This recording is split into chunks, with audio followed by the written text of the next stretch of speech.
my screen.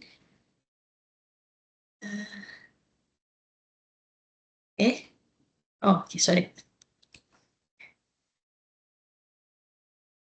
Okay, can you guys see my slide?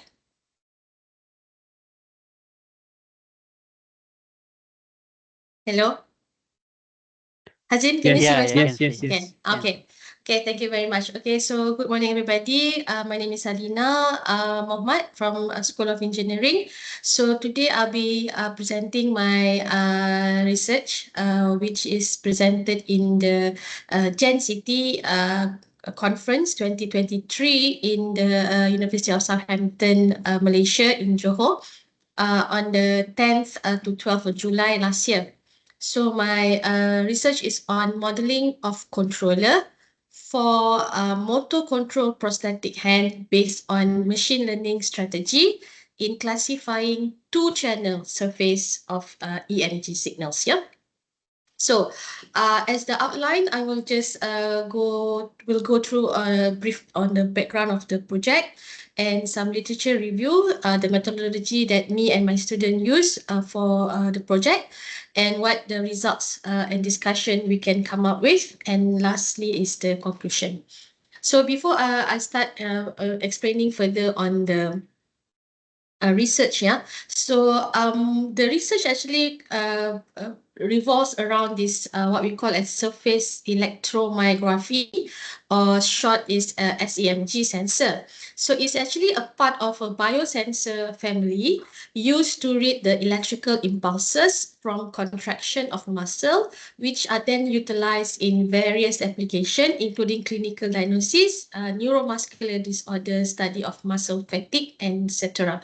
So, if those who still try to digest, so I just put it in simple form. So every time our muscles, yeah, make some movement, doesn't matter whether it's in the arms or at the leg or at our stomach and all. Actually, okay, whether we realize it or not, every time we do some contractions to muscle, they are very, very small um potentials difference, yeah, or in other words, we call it as a voltage, yeah.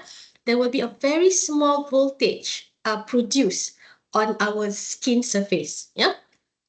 uh that's why sometimes we can feel like static and all, yeah? So actually every time we contract the muscles, the skin, actually the muscle is the one that is generating the small voltage, yeah, but we can actually measure the voltage through our skin, okay, or the muscle itself lah. So actually there are two types of EMG or electromyography sensing. One is what we call surface, and one we call it as internal. So internal is something like we poke a needle, okay, we poke a needle inside the muscle itself.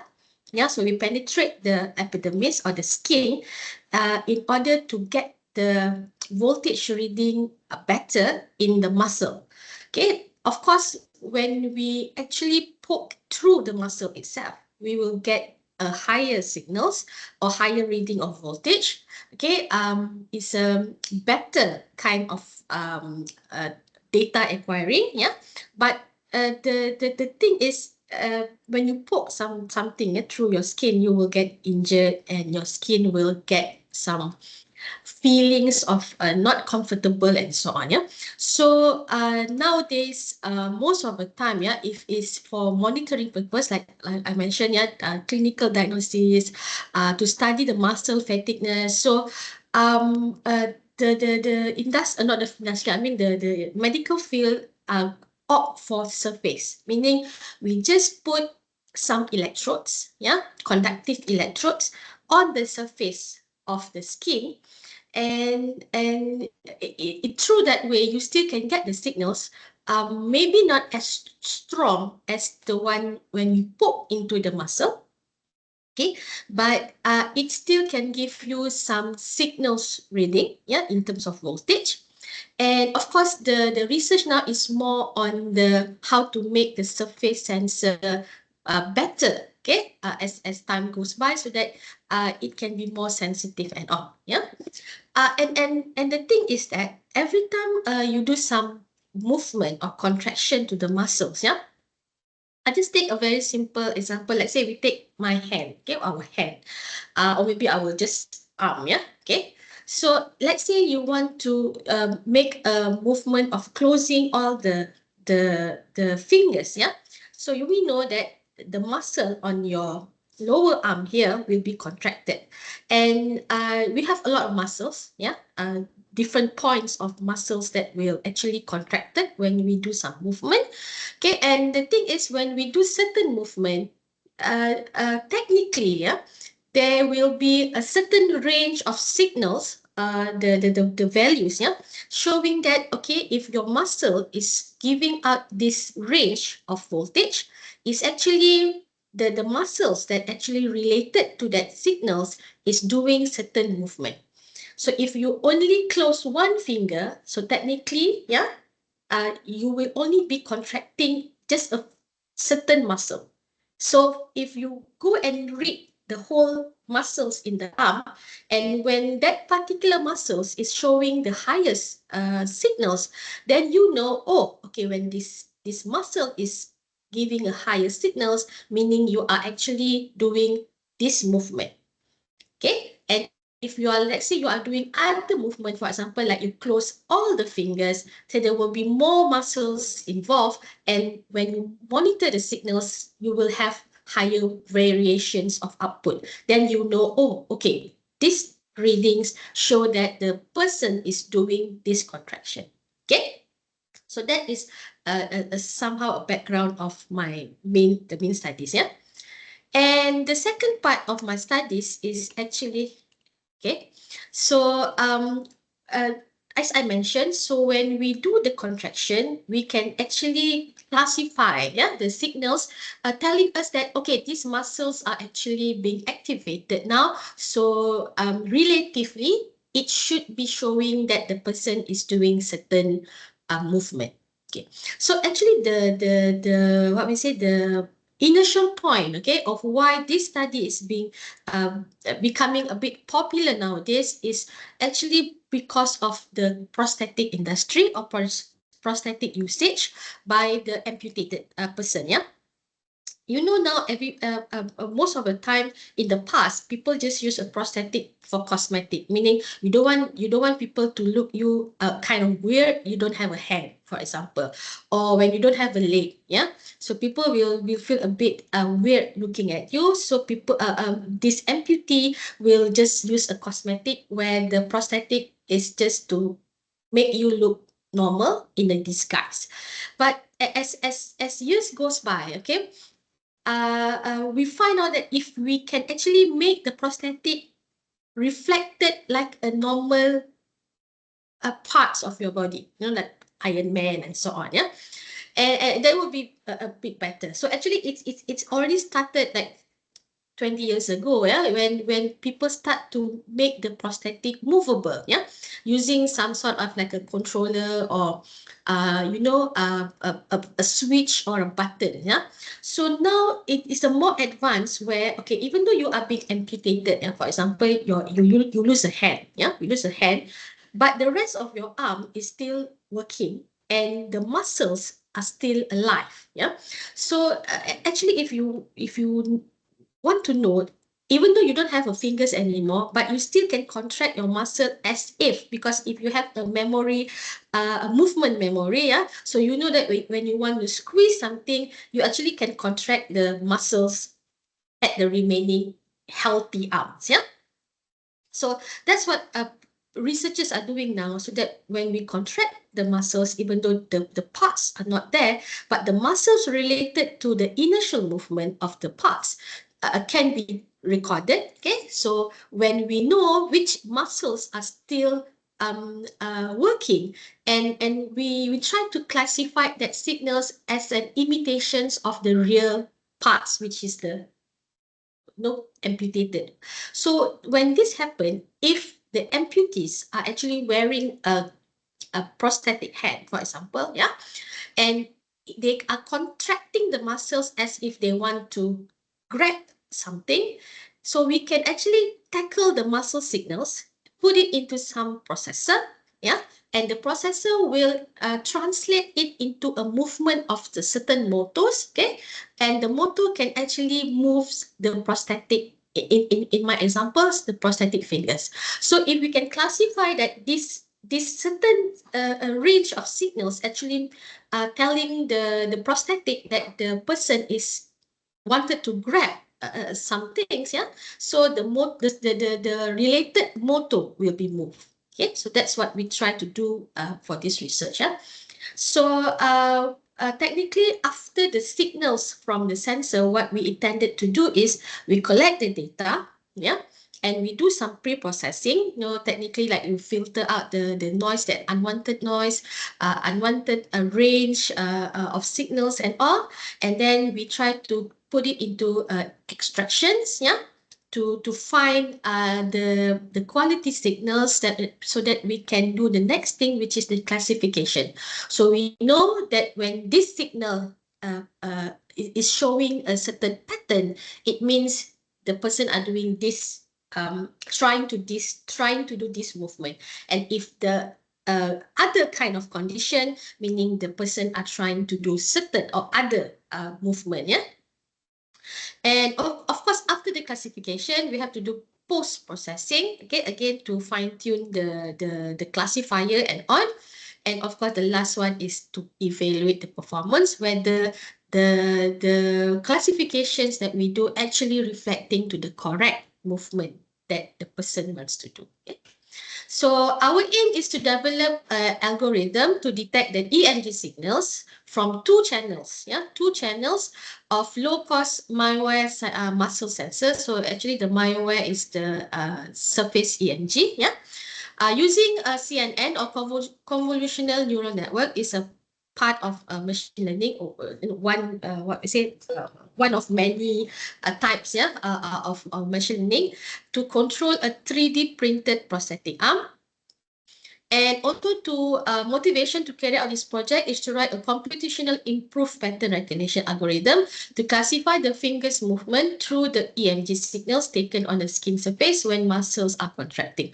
Okay, the challenge for this project, or what we try to challenge ourselves, me and my student, is that usually most of the time in clinical environment, yeah, we are talking about clinical environment. When they want to get the EMG signals out of a patient, usually they will put at least 8 channels, yeah, 8 points to check, yeah, to check. But we are talking about controlling a prosthetic arm, and it is very difficult to be carrying out a lot of electrodes, okay, on the person. Let's say you are amputee, so you want to carry the prosthetic, and as well you want to put 8 points channels on your arm, so it's really not comfortable, yeah.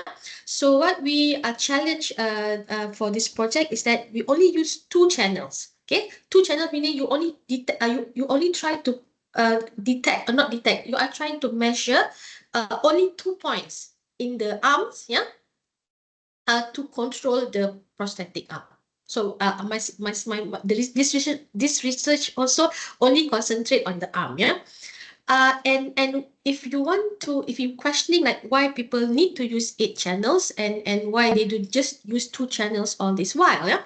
Of course, the more channels that you have, meaning you are actually targeting, or you are actually measuring more points. So when you have more points, it is easier to do the classification because you have more information, yeah, compared with only two or lesser than 8 channels, because you cannot really detect a lot of muscles. So the information from that 2 channels might not be really reflecting the whole movement of the person arm, yeah.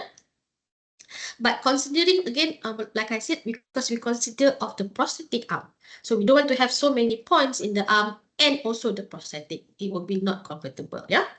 And the last one is, like I mentioned last, so we are trying to focus on low numbers of electrode. So this time we only test with 2.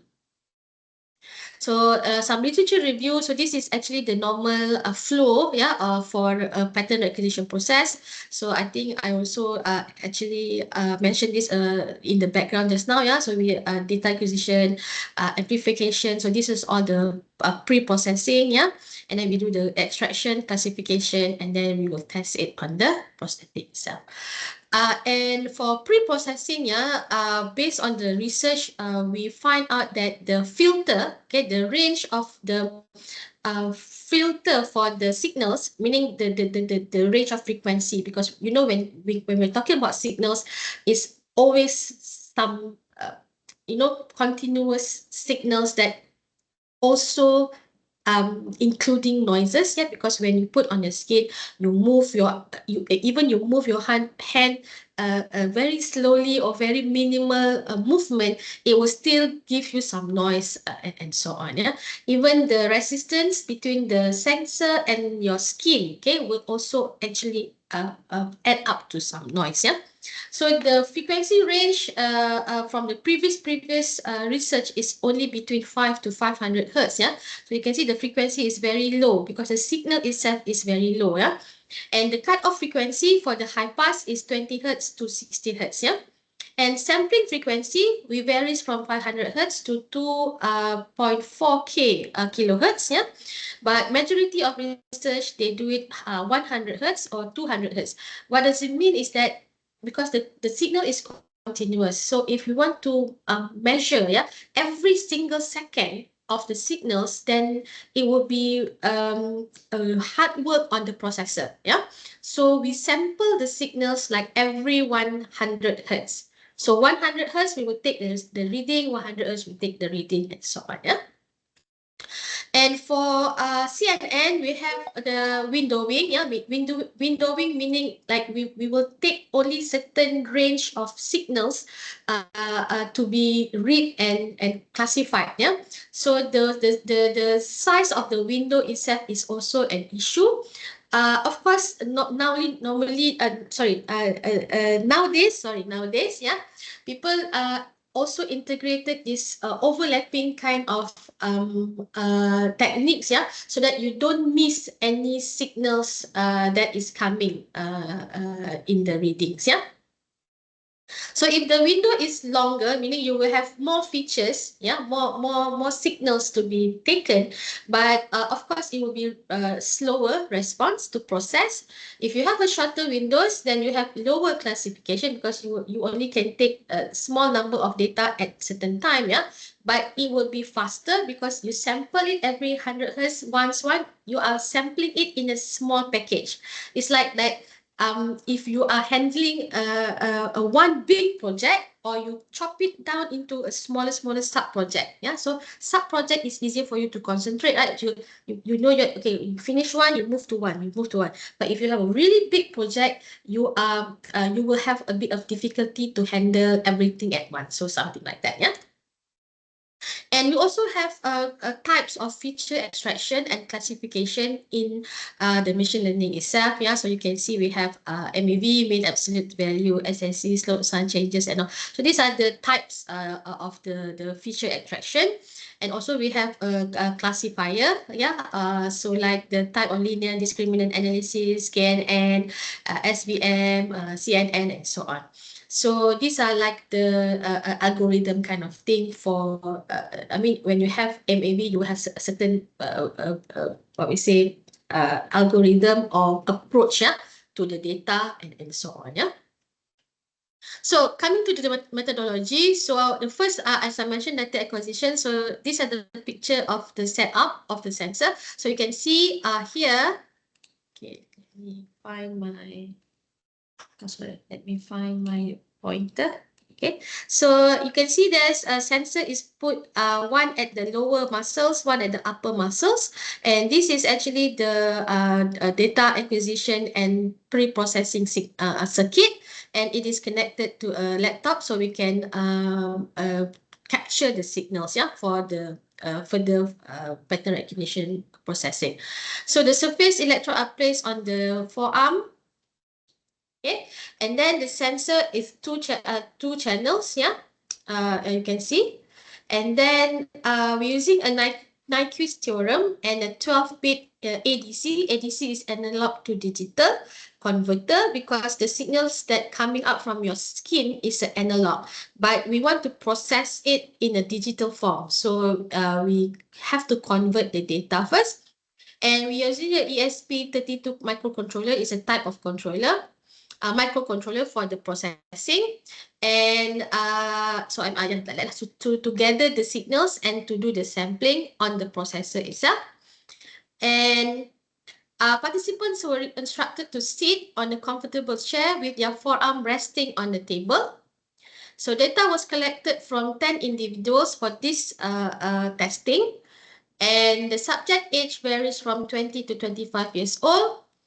And each participant are required to perform 5 motions. Yeah, so they move index finger, ring finger, little finger, hand close, and middle class. Okay, so each of the movement, like I said, supposedly giving you a different signals, EMG reading signals. Yeah.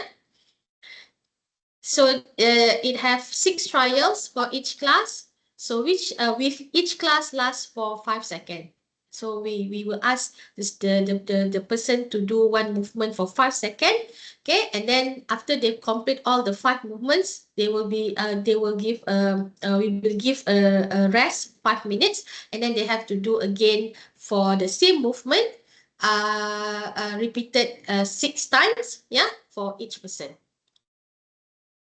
Okay, then we do the pre-processing. Pre-processing, like I mentioned, is the technically like a filtering. Yeah, you take out the noise, you remove the interface, the power line, the margins. Yeah, so the frequency based on the literature review. Yeah, so we make the filter to filter out between 10 hertz to 500 hertz. And you can see the major signal, or the what's that, the strong signals, yeah, lies between the 50 hertz and 150 hertz. Yeah, and then we use a Butterworth, fourth order Butterworth band pass filter to cut off the frequency, and also we add a notch filter, yeah, to reduce the noise even better. Okay. And the data segmentation and windowing, this is the part where we have to determine the size of the window for the data captured to be classified. Yeah, and so we are sorry, there are actually two approach here. One is adjacent and one is overlapping. Adjacent means you take really one window to one window to one window. But for this project, we are using the other method, which is the overlapping, just to avoid any unread signals, or because when we move, it is continuous movement. So sometimes the important movement or the important signals are actually lies between the small readings. Yeah, so we do an overlapping approach. Yeah, so the window is 250 millisecond with a stride length of 50 millisecond. Yeah, and we have a 10 samples increment, meaning we try to overlap it, increase the stride length. Yeah, meaning this point here. Yeah, so we do 2 types of stride. One is 25 millisecond, one is 50 milliseconds. Yeah. Okay, so when used in real-time classification system, this strategy results more accurate in prediction of the classes, as well as more accurate control. Because coming back to the objective just now, we want to control the prosthetic hand. Yeah, so when we want to control the prosthetic hand, it's like we cannot tell the users like, okay, you have to move slowly. Like if you want to take a bottle, right, you have to like that. It's not normal, right? Because when as a human, if you want to do something, is a rapid movement. So that's why we use the overlapping. Yeah. And the next one is the feature extraction. So we have a time domain and we have the data normalization. So for time domain extraction, we use a Python coding. Yeah. And actually we use all the approach that is mentioned. Yeah, MAV, RMS, VRR, and so on. and then we do the data normalization. So it is crucial to normalize the scale of the data from 0 to 1 before training it. Meaning it's like what we say what's that? If you have a probability, again, probability you only have like either is happen or not happen, 0 to 1. Yeah. So you have to only get the data to be normalized from 0 to 1. So it can be 0 0.1, 0 0.2, 0 0.5, 0 0.55, and so on. But it has to be normalized to within that data, like digital data, yeah, so that it is easier for you to do the classification. And for the classification algorithm, okay, we also use Python coding, and we separate the data 80% for testing and 80% of the data for training and 20 data for the testing. We have to train, we have to train the data first, so that it's going to be familiarized, meaning that we said if this is the signals, then it is doing what. If this is the signals, it is doing what.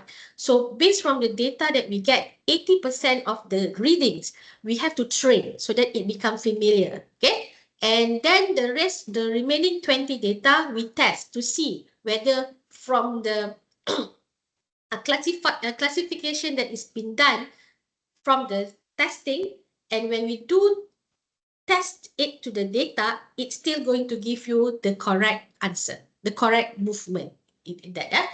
So of course, the more data that you have is better, because you can train your classifier to be familiar more with many kind of readings, different readings.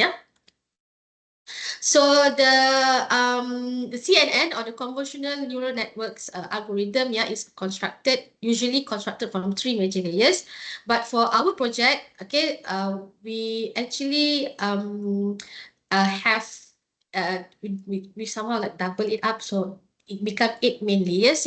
So 4 convolutional layers, 2 pooling layers, 1 dropout layers, and 1 dense layer.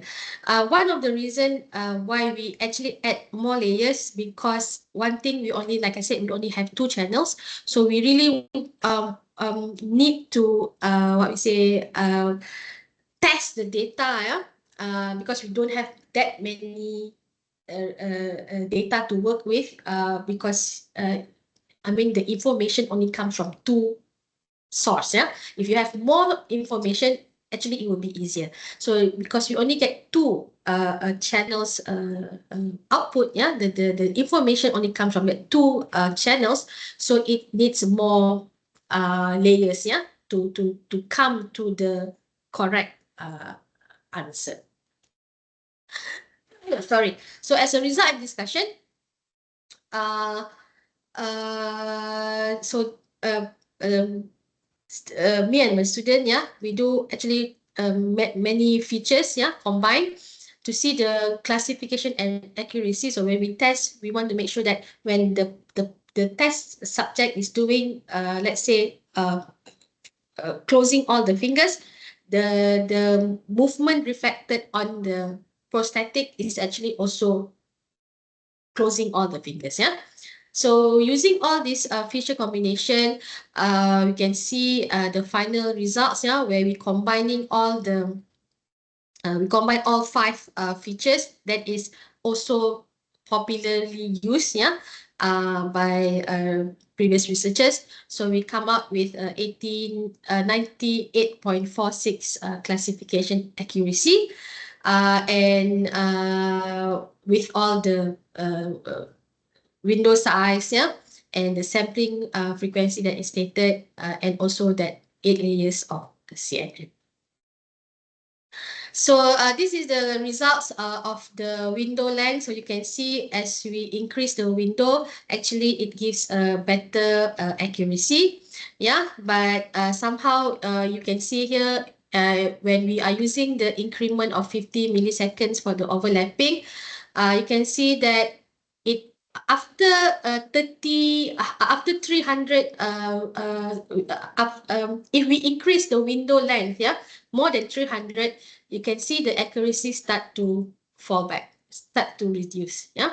So as a conclusion, as well, we conclude that the window size that is suitable, yeah, for this application for the prosthetic arm is about 300 millisecond size. Anything that is more than that, it will reduce the accuracy. Okay. And we can see that even though we only have 2 channels with a proper classifications process, you can still control, yeah, a prosthetic arms lah, okay, prosthetic arm. So the data set was collected from 10 participants. So we have 6 exercises for the classification, yeah. And of course, we have certain methodology that every participant has to follow, yeah. And different time of in different combination of time domains that we investigated is now shown. We have using 5 time domain process, and it actually gives us 98% of accuracy to distinguish the movement of uh, human fingers, arm, with respect to the prosthetic. So that's all for me. Any question?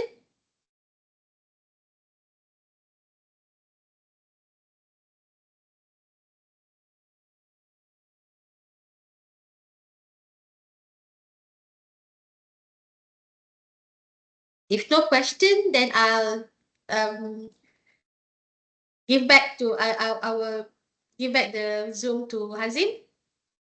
All right, thank you, Miss Salina. So the next speaker will be Zhan.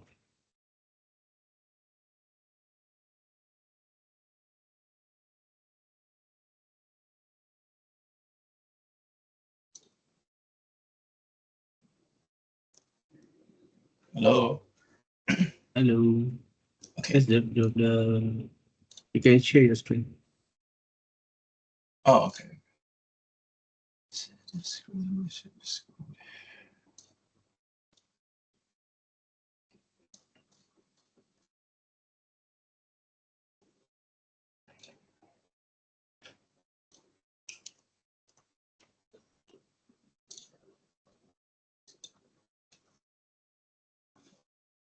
Can you see it?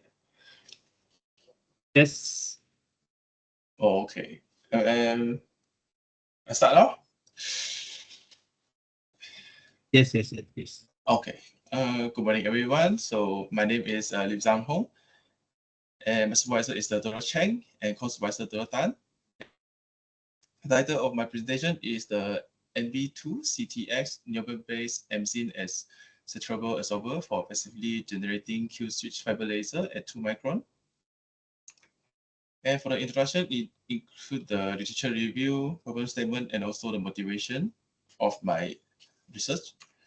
And so the first one, fiber laser, is recently is widely used in the application of optical communication, medical, and material processing due to its feature of able to be fusion spliced into a compact size with a high robustness and also a great heat dissipation ability compared to the bulk laser, gas laser, and the liquid laser.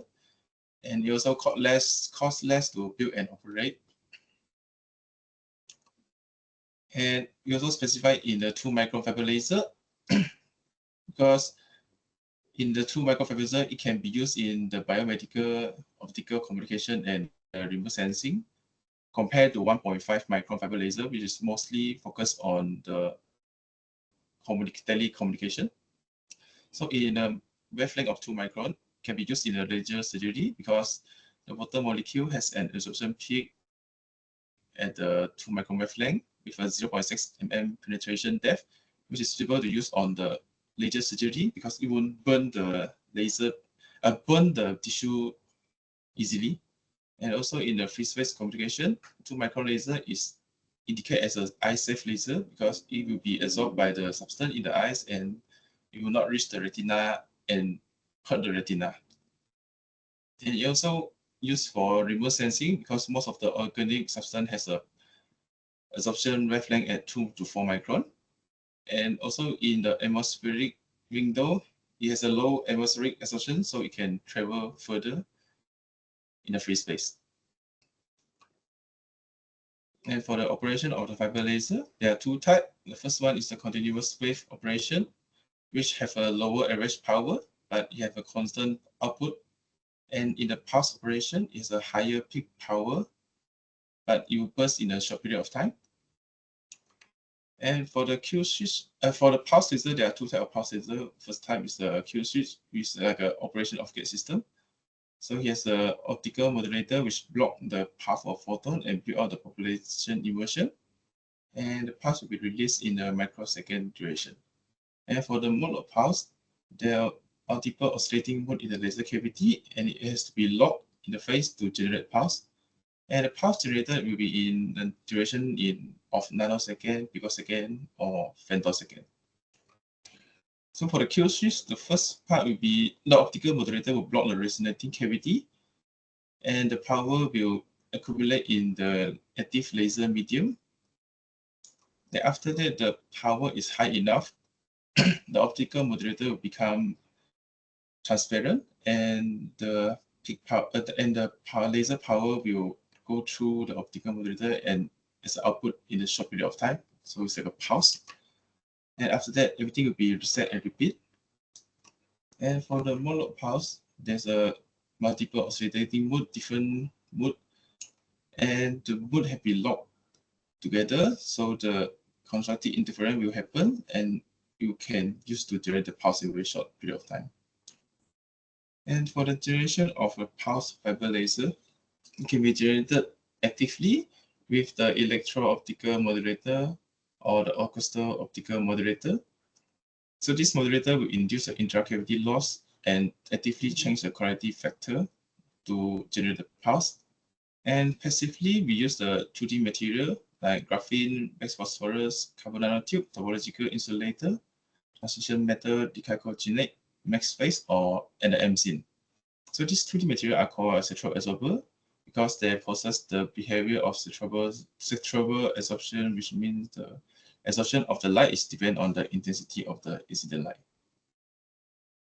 So for my experiment, we focus generally on MZIN, which is the transition metal carbide nitride or the carbon nitride. And he has a general formula of N plus 1, XNTX. So M is the transition metal, X is the carbon or nitrogen, and T is the functional group like fluorine, chlorine, oxide, or hydroxide. And the method of integrating the MZIN into the laser cavity can be the sandwich structure or the thin film, and also the evanescent wave coupling, which dripping the MZIN on the D-shaped fiber or the taper fiber. And the characteristic of MZIN included the wide optical absorption, high nonlinear optical response, tunable band gap, high electrical conductivity and capacity. And specifically, niobium carbide MZIN, which is discovered in 2013, it showed an ultra-fast relaxation time. Proof is promising to be a SA material for Q switch and monode laser.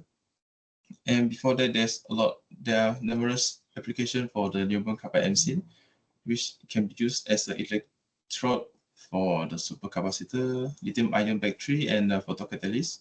And in the biomedical application, it is used in the enhanced cancer therapy, photothermal ablation, and medical implantation. And so for my experiment, it starts with the fabrication of the niobium carbide-based MCSA. The fabrication is using the top-down method, which is we getting the MZIN from the max phase. So selective etching is used on the max phase, which is the niobium aluminum carbide, and we etch with the hydrofluoric acid. And after etching, we going through the washing and the centrifugation process to reduce the pH value from to 7. And after that, we dry it in the oven to obtain the MZIN powder. After the MZIN powder is obtained, we mix it with the polyvinyl alcohol as a host material. And also, we also use the ultrasonification to mix the mixture evenly. Then after that, we dry it in a room temperature to get a self-standing neobium carbide PVA thin film. And after that, we also characterize the neobium carbide PVA. So on the top right, we show the nonlinear saturable absorption fitting curve using the equation of the absorption coefficient. So it shows the modulation depth is 25.68%, which is able to generate pulse. And from the energy dissipative X-ray on the bottom left, it shows the element inside the niobium carbide PVA, which include the niobium and the carbon. And the fluoride in the element is due to the hydrofluoric used in the etching. And the aluminum is actually the max phase of the niobium MSIN. And also we show the field emission scanning electron microscopy. So the white crystal is actually the niobium carbide.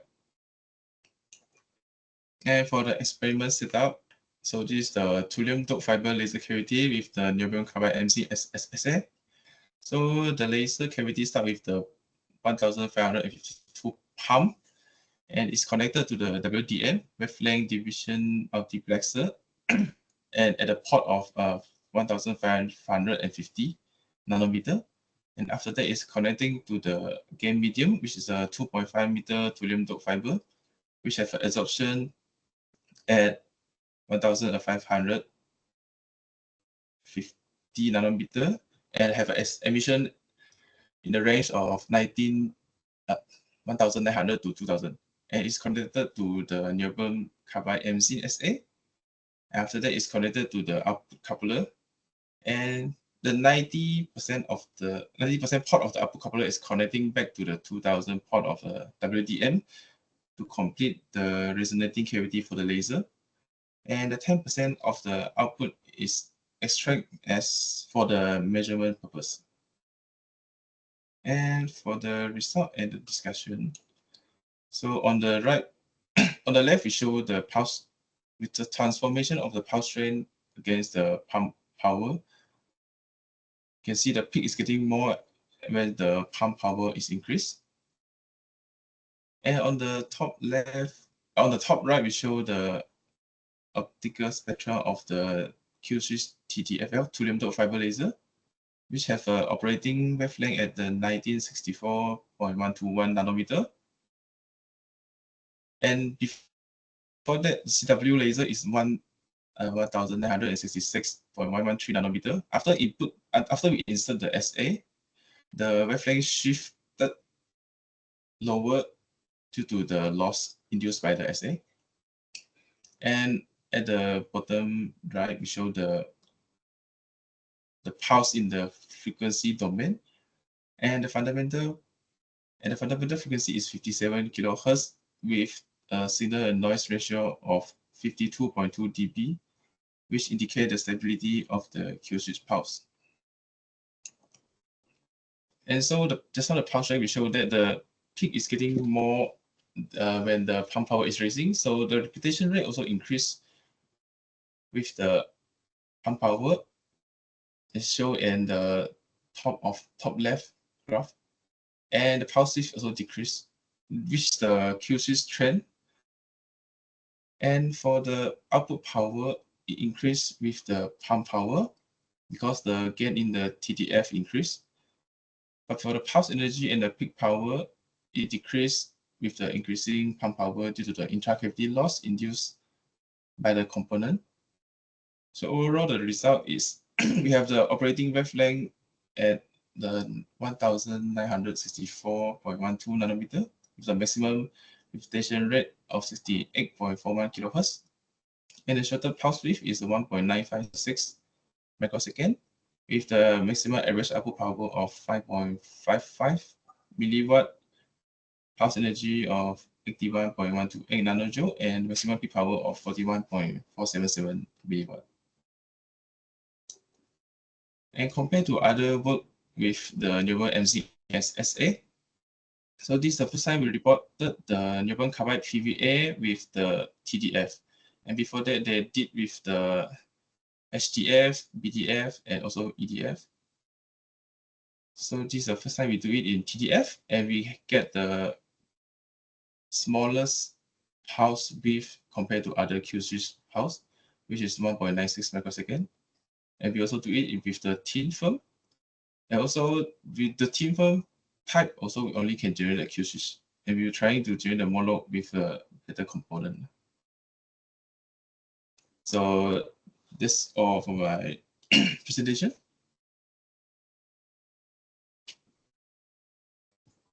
Thank you.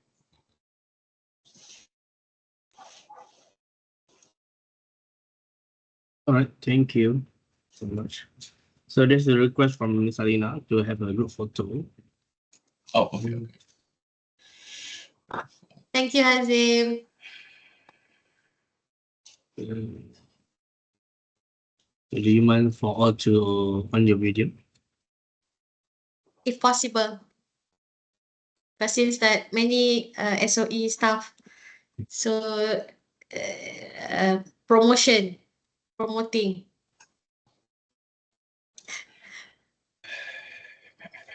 Dip.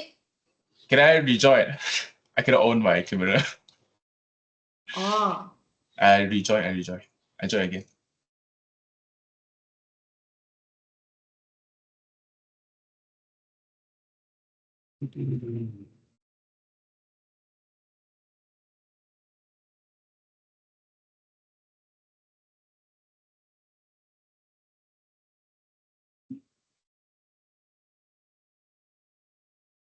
thank you guys. Because I need to go at 10, I have a FYP presentation. So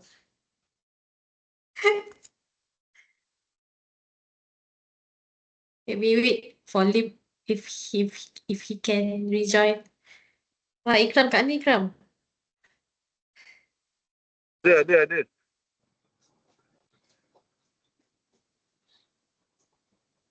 Okay.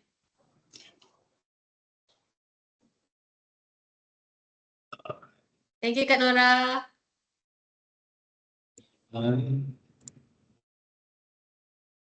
Cheese.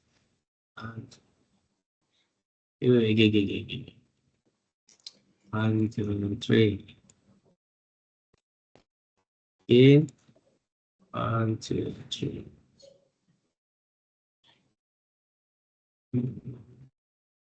Okay, Hazim. I only managed to get one. I think another one with one. Okay lah, one also can. One enough, One enough already. Okay, all right. Okay, thank you so much, everybody. Thank you, Hazim. All right. So next will be Permesh.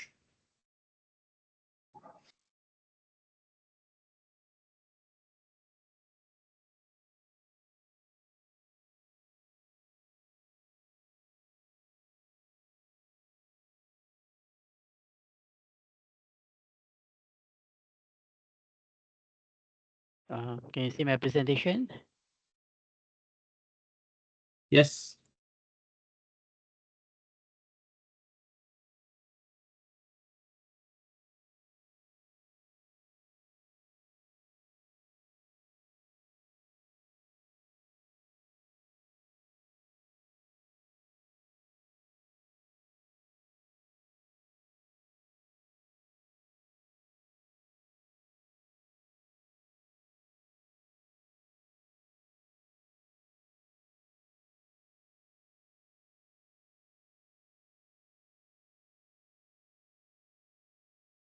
Okay, good morning. Okay, my topic for today's presentation will be the development of deep vein thrombosis, DVT, detecting system. Okay, it's a prototype using techniques of reflectance photoplethysmography. I hope my voice is clear. Okay, this paper I submitted to I presented in the conference, I think the conference of the 7 powder metallurgy and advanced system manufacturing. I think they categorize this under control, and this was on the 5th to 6th December 2023, that's last year only. Okay, basically, this paper is actually a simple novelty idea on what is in terms of medical electronics, we are trying to focus on this medical condition, which is what it means by the DVT in the short form, which is deep vein thrombosis. Okay. Let me say. Okay, for information, deep vein thrombosis is also known as a thrombus. Okay, it's actually a blood clot which happens in our vein over here in our calf muscles, which is the lower part of the limb. Okay, so which means that there is an abnormal mass formations that consisted of blood flow. Okay, so when this is happens, okay, if you see the picture on your right hand side, okay, I'm not sure my cursor can be moved. You can see that there is a healthy condition. Usually you have a small minor particles of blood, which is a small mass of blood. But once this becomes a very large mass, okay, that could be very detrimental to the body condition or especially to the heart. Okay, so just a leg anatomy. We can see here why we are quite focused on the lower calf, because the deep vein, okay, the deep vein area is where the uh, the large volume of blood flows to the aorta in the heart part. Okay, so in most cases, usually in many medical treatments, okay, most surgeons will always focus on the veins at the lower calf part of it. Okay, so why this is the most interested area, because this is where DVT is always formed. Okay, so how does DVT always form? Basically, due to these conditions.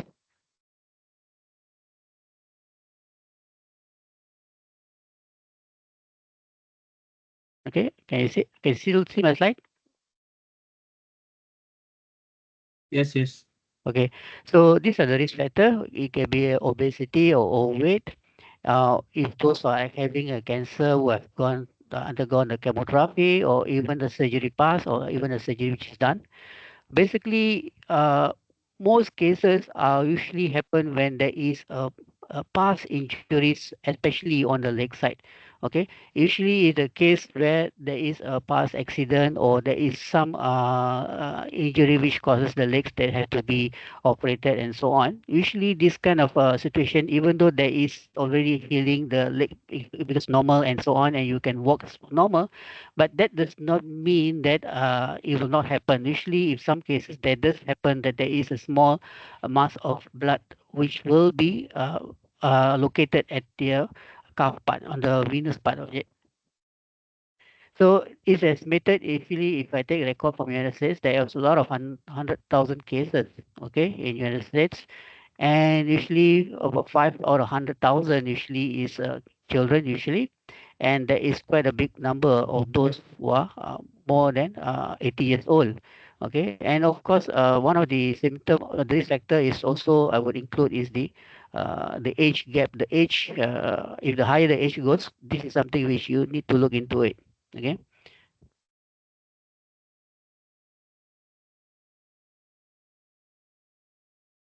So there are actually many diagnoses available. Okay, one is like venous ultrasonography. Okay, where they use ultrasound to locate the thrombus. Okay, for information, the word thrombus is refers to the mass of blood clot inside the veins. And then we also have a D dimer test. So D dimer test is actually a kind of a protein fragment. Okay, they do this test where they need to measure the amount of protein fragments. If there is a lot of protein fragments in the blood, that shows the is considered a positive level. So which means that is assumed that the blood clot is already breakdown. But if this is already, if the D dimer positive means the test is positive, it refers to uh, is abnormal case. If negative is okay. If positive is abnormal, which means that there should be more further tests to go into it. Okay. And the usual case is always the MRI. Okay, this is also a very accurate test which can be done. But usually all these tests are usually done in the hospitals. Okay, but in the case of not many of us may not know that sometimes the mass of the blood, it can be formed of sometimes of any age and so on. But due to the concern of this diagnosis, because most of these diagnoses happen when there is already a problem. If you already have a heart attack or mild heart attack or some problems, medical problems which require treatment, and sometimes it often detection is quite late on this case. So this is always done in hospital. So in this project, actually, what me and my student did was actually we want to use a simple variable systems to detect a simulation of blood clot in the veins of the calf there, so that at least we know that certain situations like this, if there is a strong pressure or strong data which to be shown, that can say that this warranted uh, immediate medical attention and so on. Okay, so this project actually we developed the variable method. Okay, is actually we are looking into not an alternative to conclude a data which that you telling that you have a problem, but it's just more it requires a medical attention. Maybe you need to go for further checkup on this part.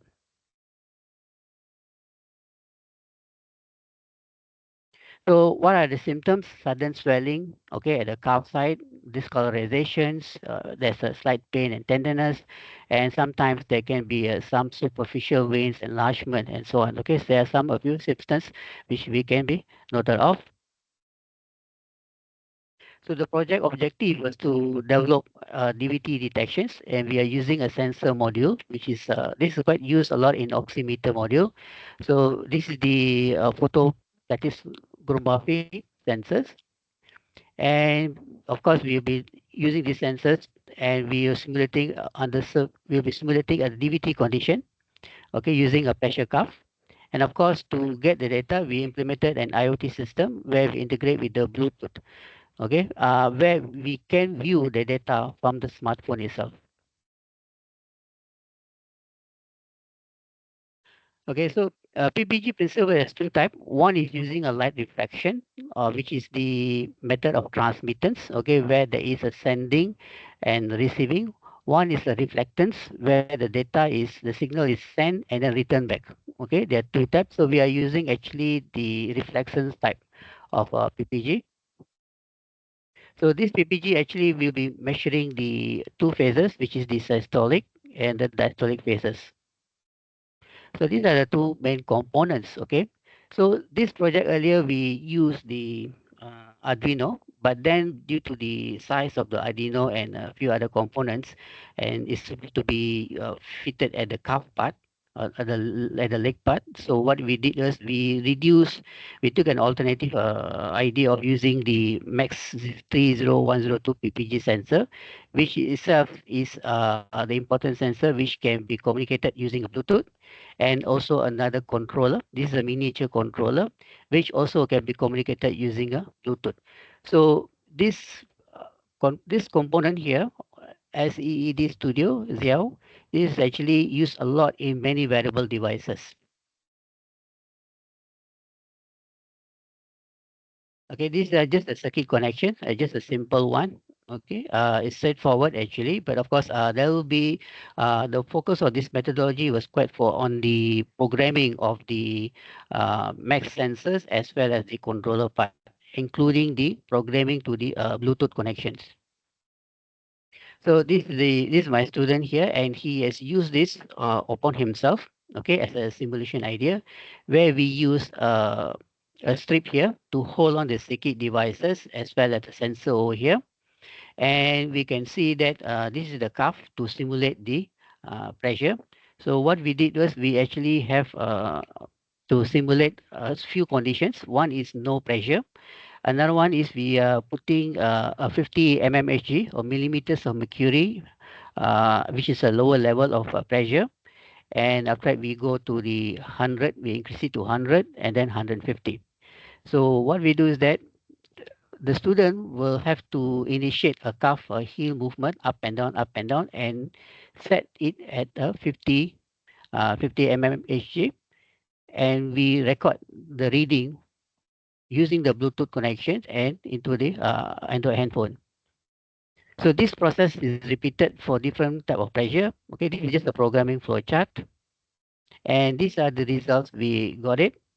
So this is actually on my left hand side is actually a systolic phase, Okay, systolic phase is where the blood is pumped out from the cuff towards the heart, and diastolic means the blood is returned back to the veins part. Okay, so this is the condition of a healthy without any stimulation or any pressure of light. And you can see the second diagram. Pressure is given at 50 mmHg. Okay, mmHg is actually refers to millimeters of mercury. Okay, this is the unit given for the blood pressure measurements. So we can see that there is nothing much abnormal on this systolic area and also the diastolic area. But the moment when we increase the pressure to 100 mmHg, assuming there could be a blood clot and so on, we can see there are changes in the reflectance reading. Okay, this is actually a reflectance reading where it shows the systolic has been dropped. Okay, that means there's not much of blood is pushing towards the heart and so on. And we can see the diastolic area has been dropped. But if we pressure more higher, about 150 mmHg, we can see still further drop of the systolic pressure as well as the diastolic. So in this first, the last three, we can say that the reflectance of the lights has been decreasing at a pressure of 50, and it decreased some more at a pressure of 100, and very minimal light is reflected back to the sensor at 150 mmHg. So this is a simulation actually when we did. Okay, we did a benchmark only with another paper because during the conference I also there was a question raised on the validity. So where I also gave an answer to say that this one is just a novelty idea for the prototype to start up with something, and of course this project will still be taken off for next, probably involved with a biomedical engineer to look into the aspect of standards, because at this stage DVT measurements, blood pressure measurements at the cuff, there's no standard which has been implemented or given and so on. Okay, so it's still at a stage of a preliminary investigation we have done.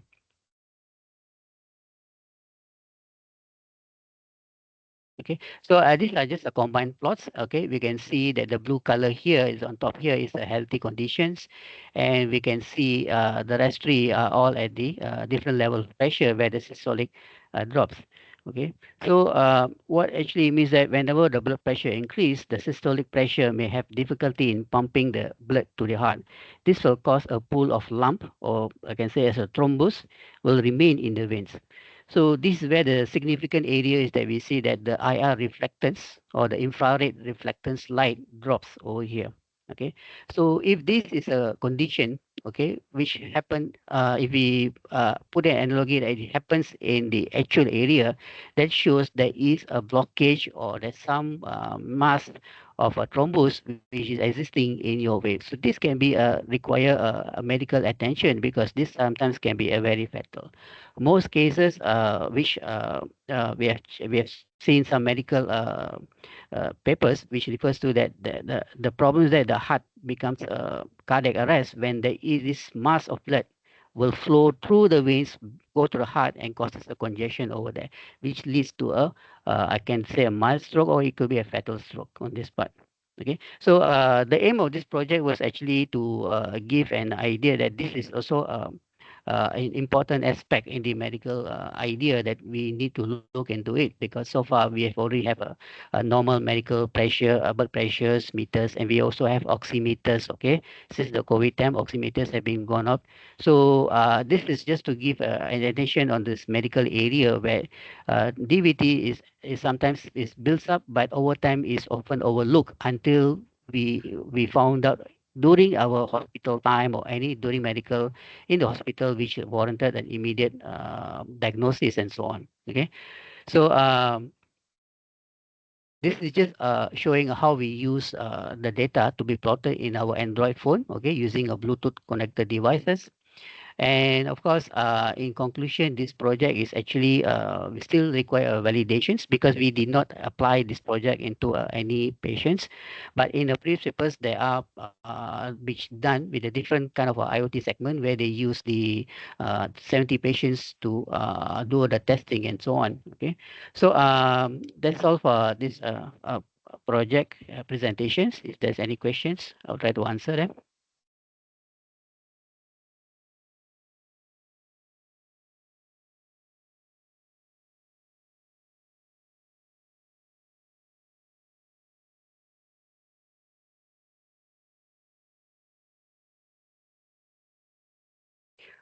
Okay, if there's no questions, I leave it to the moderator. Thank you, Mr. Azim. Thank you.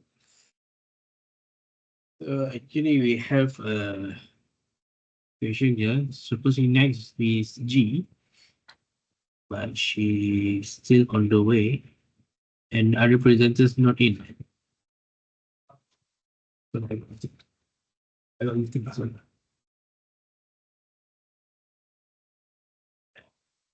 So,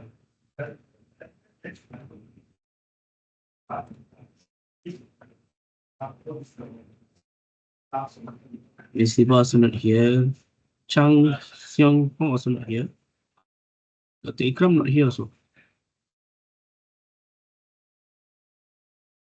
I think they have a FIP presentation. So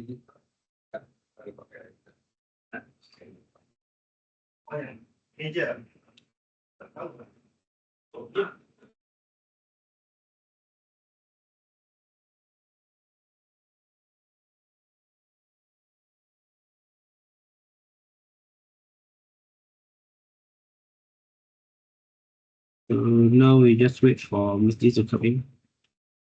And either of the presenters are available to start.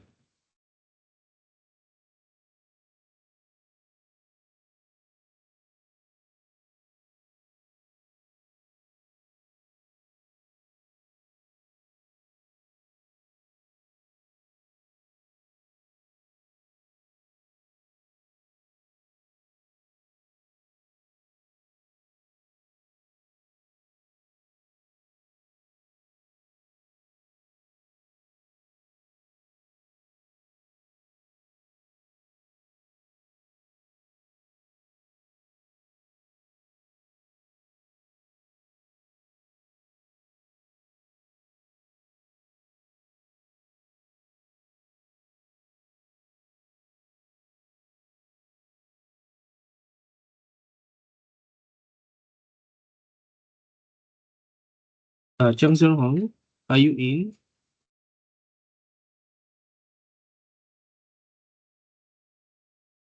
Good morning. Yes, I'm in. Morning. Are you ready for the presentation? Because few of the participants are not in yet. So since you are here, you can start to do the presentation. Is that okay?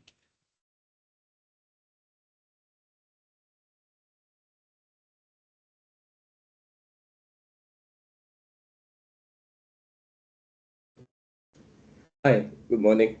Can you give me about 10 minutes to Can. Right? Okay. All right, can. Right. Thank you.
Seong, are you ready for your presentation?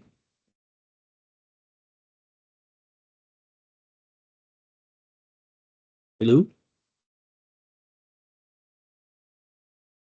Just a second, I'm wrapping up my slides. Okay. Apologies for the delay.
Sorry.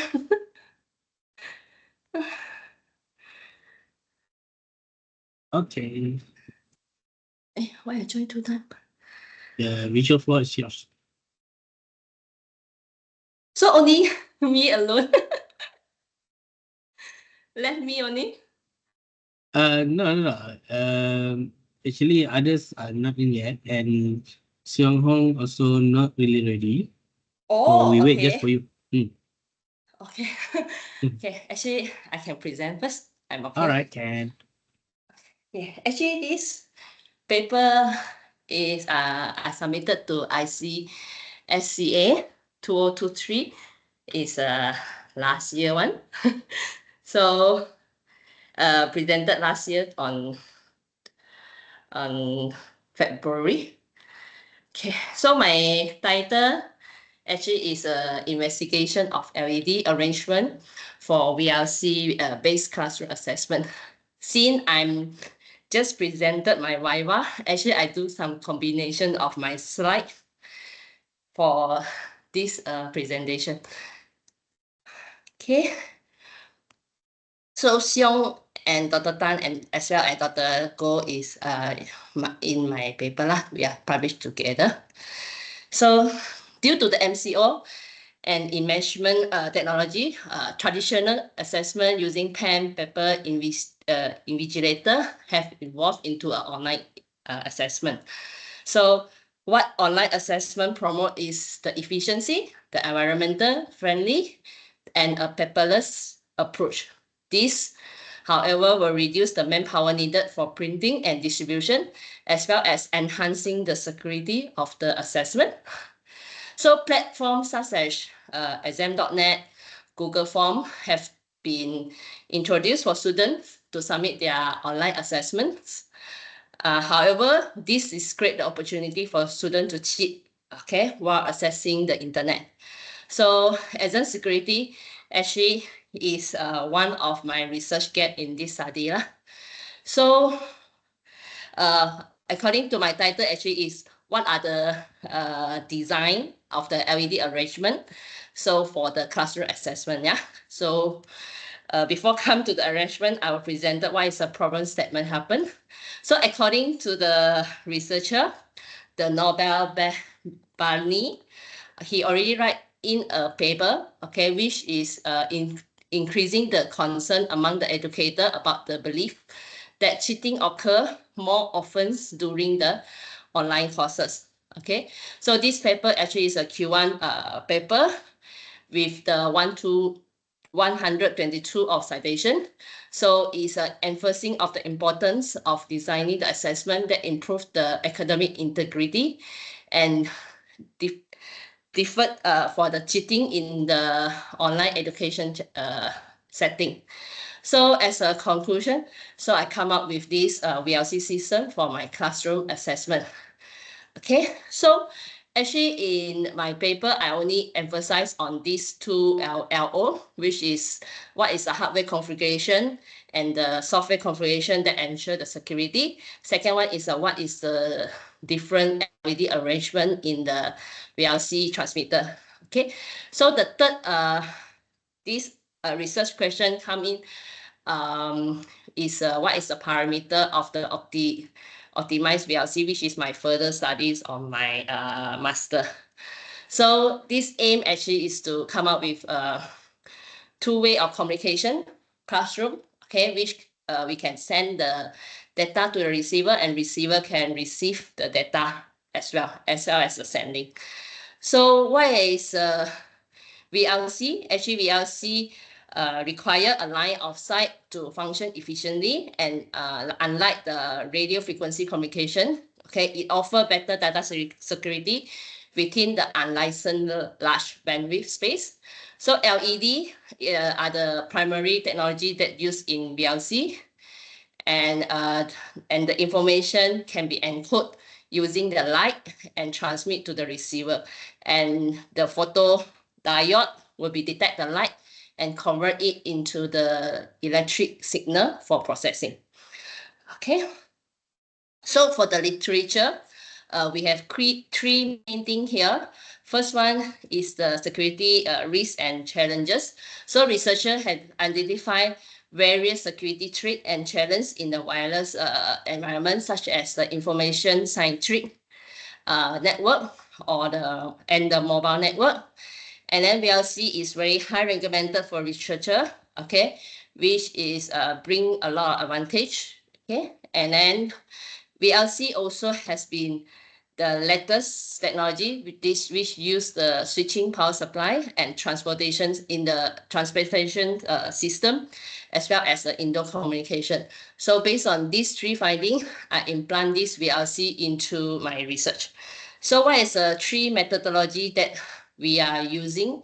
Is first is a transmitter module, second is a receiver module, and third one is the user interface, host and the client. So this is my block diagram. Okay, so the question paper was sent through the host, okay, and then through a Raspberry system, and then through a UART, they will have a transmitter circuit to be amplified circuit and the LED. So he will code the information, encode the information into the light, and then it will transmit to the photodiode. This photodiode will be detect the signal through the LED.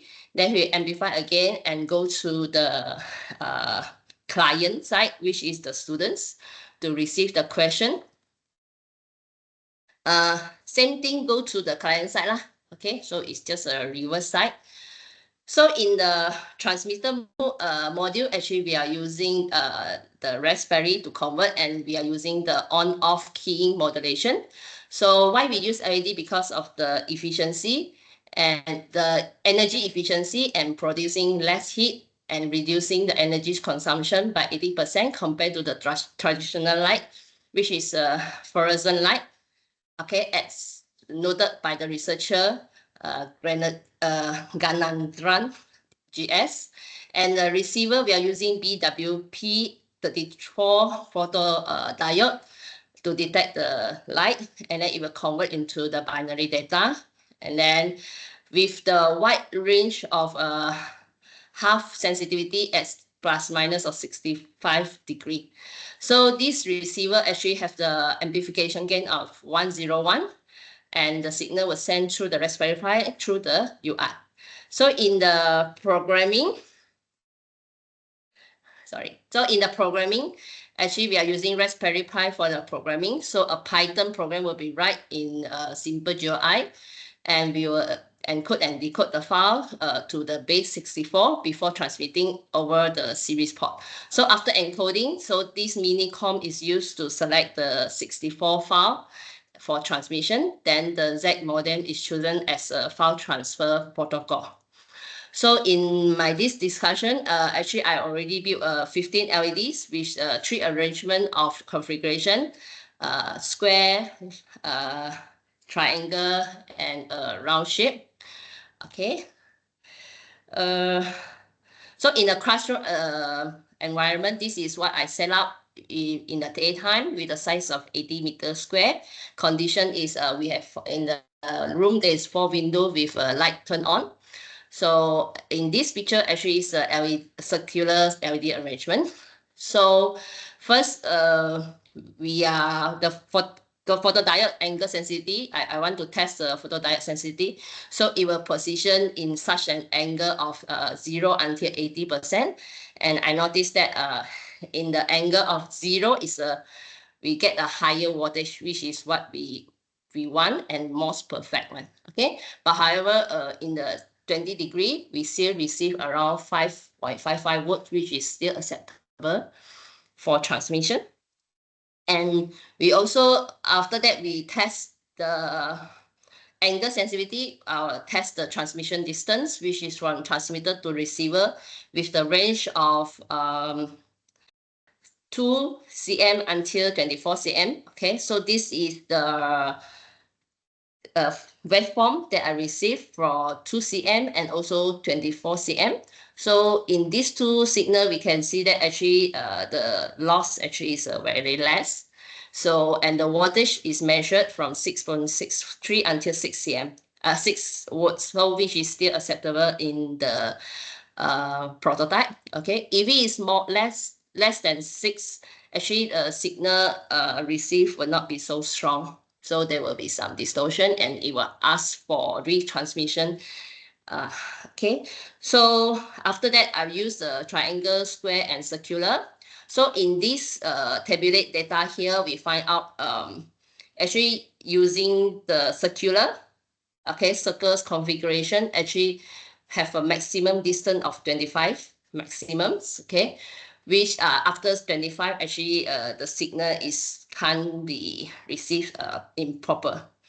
And then the sense time, the transmit time actually is the same, okay, because we are using the transmission where if there is an error, it will resend and resend. So transmission, once you get the data transmission, actually it can fully go through all the data from transmitter to receiver. Okay, so this is the triangle shape, square shape, and the circular shape, okay, of the signal receive and transmit. So the waveform for transmitter, receiver, and the circles LED with the distance of 15, okay, and in the wattage measure, we can get 2.5, 2.8, 2.9, and 3.05 respectively, okay, and the measured wattage is higher in the circular. So in the conclusion, circular LED is much more better for better illumination, and the arrangement can be achieved with the longer transmission distance and provide better performance compared to others. So the limitation is in my project, I only can do the bounce rate till 4800 due to the specification of the LED. Okay, so this bound rate actually can be enhanced using a high spec of component, and environment also important where surrounding have to be not so dark, not so light. Okay, if there is a light, it will be affect the transmission. Okay, so noise actually will be filtering. Noise filtering is one of the other enhancement for this project. Okay, so this project will be implemented in the classroom assessment in January 2023, and I already implement it, and this paper already I already complete my master with this result. Okay, that's all for my presentation. Thank you, Jill. If any Thank question from you. the floor? Huh? Any question from the floor? Yeah, No question from me. no. Because Seong also participate in my experiment actually. Oh, I see. Yeah. That's why his name is in my paper. Oh, okay. All right. Okay. Okay, thank you so much. Thank So I think you. no question from the floor. So the next should be Dr. Siba, but from what I know, We have a seminar, he yeah. is symposium, yes. So now um we move Seong. to Seong. Okay, sure. Thank you.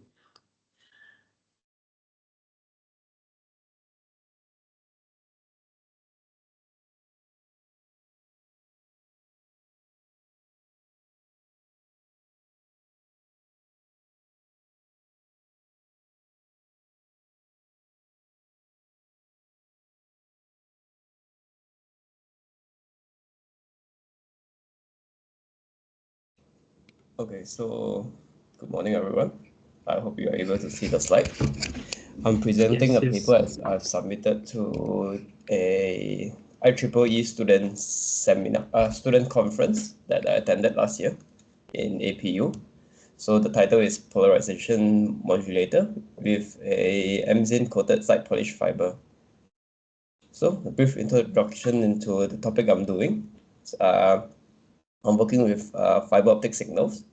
So in fiber optic signals, we have a parameter called state of polarization in fiber optics itself, and it varies over long distances due to manufacturing defects with the fiber itself. We cannot make it perfectly straight with no impurities inside. So we will have a phenomenon called birefringence, and this causes performance issues such as polarization dependent loss and polarization mode dispersion. So in order to control that, we have polarization modulators to alter the polarization at the transmission and the receiving end. We also have another device called polarization maintaining optical devices, where the polarization is maintained throughout the entire transmission line, but it's very expensive to use it across several thousand kms of transmission lines. So instead of that, we have polarization modulators. So problem statement is the current the current polarization modulating devices are active based, and they are quite complex techniques. And the examples of those are Mach-Zehnder optical modulator and semiconductor-based modulator. These techniques are quite expensive to fabricate and manufacture as compared to passive modulating devices.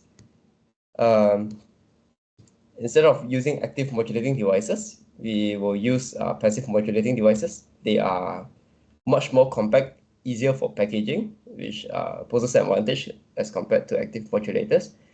And then there's also higher performance potential since we are using emerging materials as all optical modulator rather than using semiconductor-based optical modulation.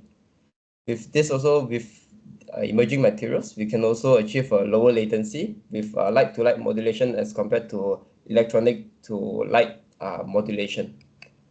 So here are some of the polarization controllers we are currently using. This is an all-optical polarization controller, but it is controlled manually where you adjust these pedals to control the polarization of the light.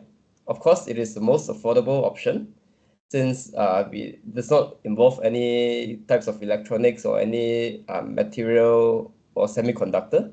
It just involves inducing stress or birefringence, as we say, stress on the optical fiber running through the pedals itself.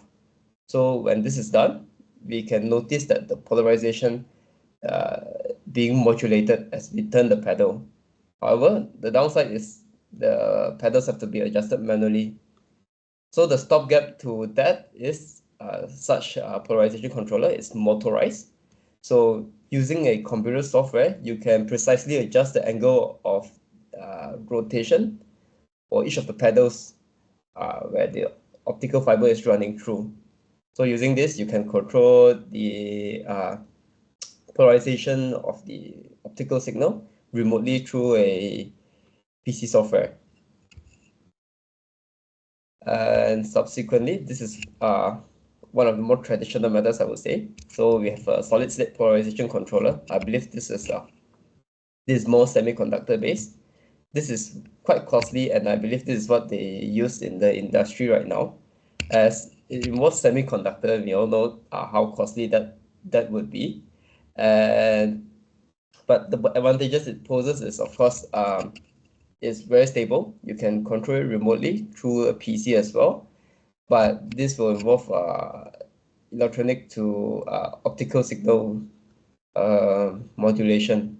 So this may pose some performance disadvantages as compared to all optical modulation where there's lower latency, as I mentioned earlier. So rather than inducing stresses on optical fiber signal using a manual polarization controller or a semiconductor-based polarization controller, I would use some material, some thermal optic material that will be able to receive heat energy, accumulate heat energy, and change in refractive index to modulate an optical signal. As the light passes through this fiber, which is polished in the middle, there will be some light loss from the polish area, and it will hit the material that is dripped onto the polish area. So as the material accumulates heat, the light passing through the polished area will experience different refractive index. So as you modulate the heat accumulated by the material, thermal optic material, using the difference of optical power pumped through the cavity, you can change the refractive index and hence change the polarization of the optical signal. So what material do I use with my side polished fiber? It's known as material as amzine. It's a 2D material where the material structure is very thin. It's exfoliated into one single piece rather than layered. So advantages are broadband wavelength absorption. So as we know, the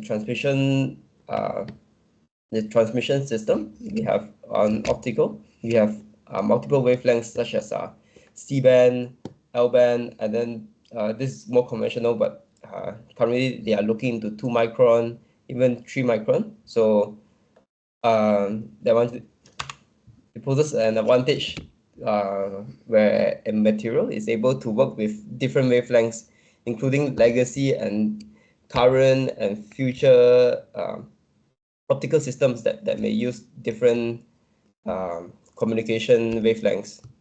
It is also thermally stable, so where you keep optical power at a steady level, the material is observed to maintain its temperature regardless of the environmental temperature. So also when it's not used, when stored in the right condition, it's also stable up to 1300 degrees Celsius. So do with that what you will.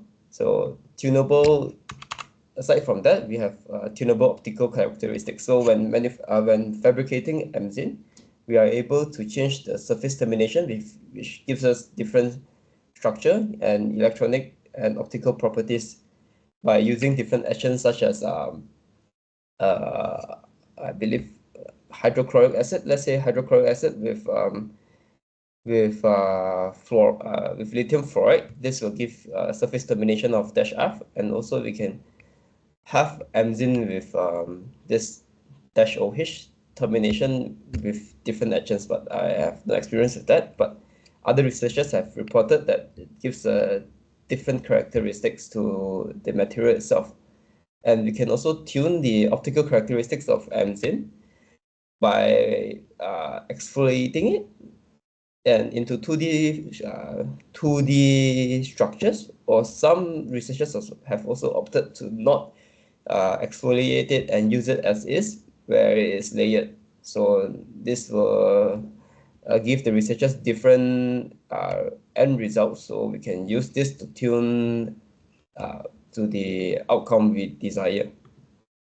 So the material fabrication part, the material I'm using is titanium carbide, and it is obtained by top-down synthesis method, where I etch the aluminum layer from its max phase counterpart. It's a 3D, it's a emerging material as well.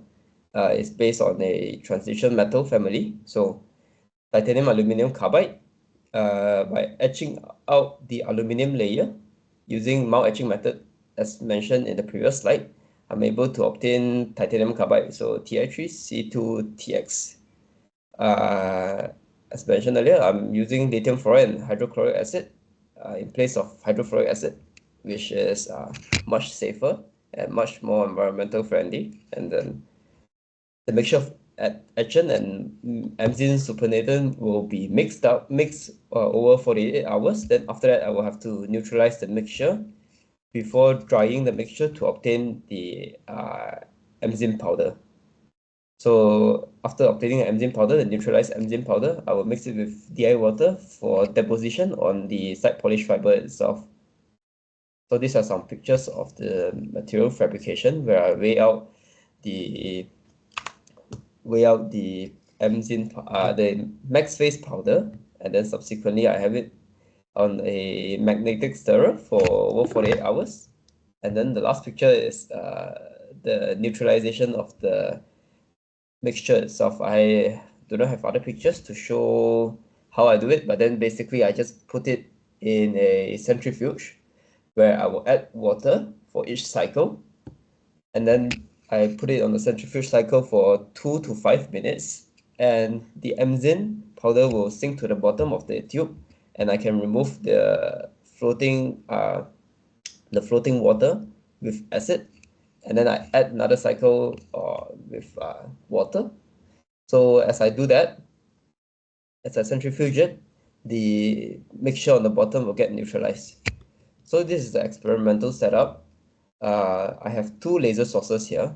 The 918 nanometer laser diode is what I would call a pump power, where the power itself will induce heat to the side polish fiber, and the material will accumulate heat. And the tunable laser source would be the signal light, as we call it. And both of these will be passed through a wavelength division multiplexer where it will be coupled together. So I also have a manual or optical polarization controller to adjust the initial polarization angle of the optical signal. So as these two are coupled together through a coated side polished fiber, the signal light passing through the side polished fiber will it will go through the same side polished fiber where the material is accumulating heat. So as it passes through there, we can change the signal intensity of the pump power from the 980 nanometer laser diode. So at different temperature levels and different pump power, I will see a difference in the refractive index through the side polished fiber. And by monitoring the output signal of the tunable laser source at the polarimeter, I can notice the polarization changing as I vary the pump power. Just to clarify, the tunable laser source is at the conventional wavelength of 1550 nanometer, which is also C-band, commonly used in communication systems nowadays. So I'm using 980 nanometer as the modulating light, providing power to the 2D material on the side polished fiber, while the tunable laser source is having a signal modulated as it passes through there. So these are some of the results I included. I have submitted with the conference paper. On the left, we have the signal visualized in a 2D form, a polarization ellipse, and on the right, I have it visualized in a 3D manner. It's a Poincare sphere.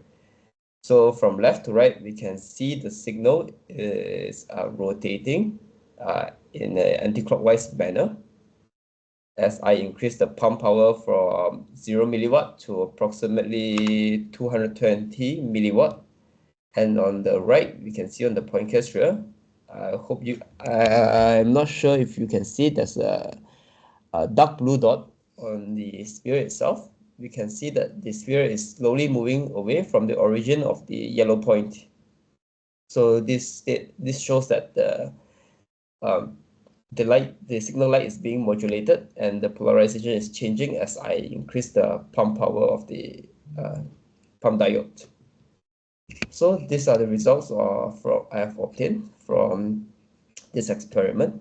We can see a total rotation. It's called azimuth rotation of the signal light. I've seen a total rotation of 76 degrees, which is comparable to other papers out there about this similar topic in optical modulation, and it's quite optimal as compared to some papers. They only have 20 to 30 degrees, and the maximum power I've used is actually 249 milliwatts instead of 220 milliwatts.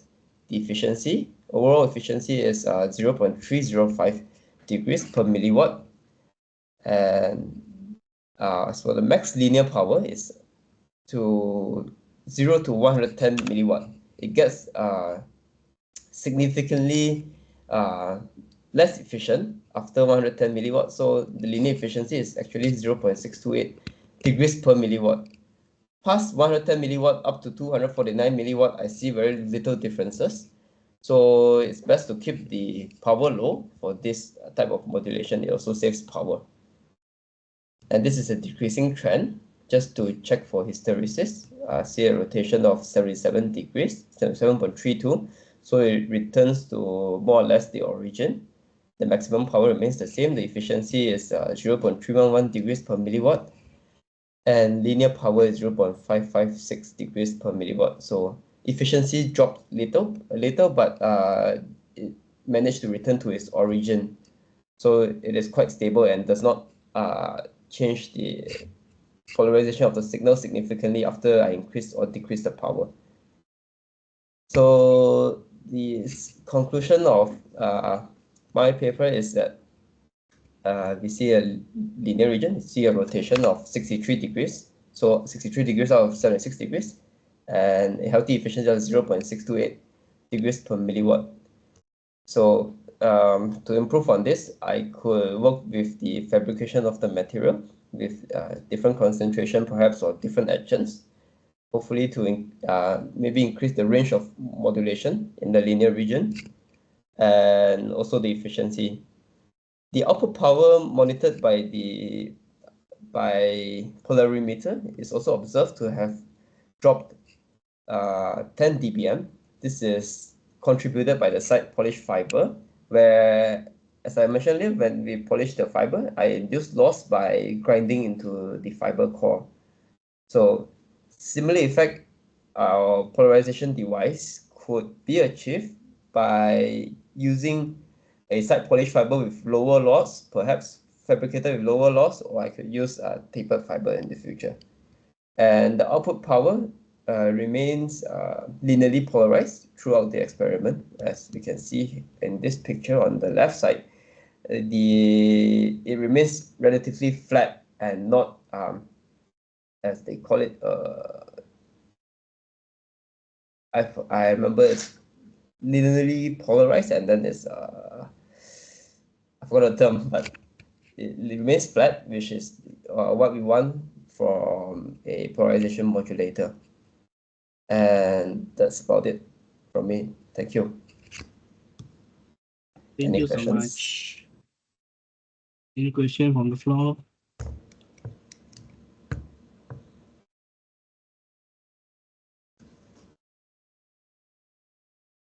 No, thank you so much. Okay, great. Thank you. So do we need to take a picture, or that would not be needed? Picture we took already just now, but the session will be recorded, no worries. Okay. Actually, we are waiting for Dr. Ikram and Dr. Siva cannot make it. So now we are waiting for Dr. Ikram. I'm checking with Jasmine and see. Wait for a while.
Hi, Mr. Takahiro. Hi, good afternoon. Good Can you afternoon. hear me? Yes, yes, loud and clear. So you're presenting for Alright. Dr. Siba, right? Correct. The virtual floor is yours. Sorry? The virtual floor is yours. You can start presenting. Oh, all right. Um,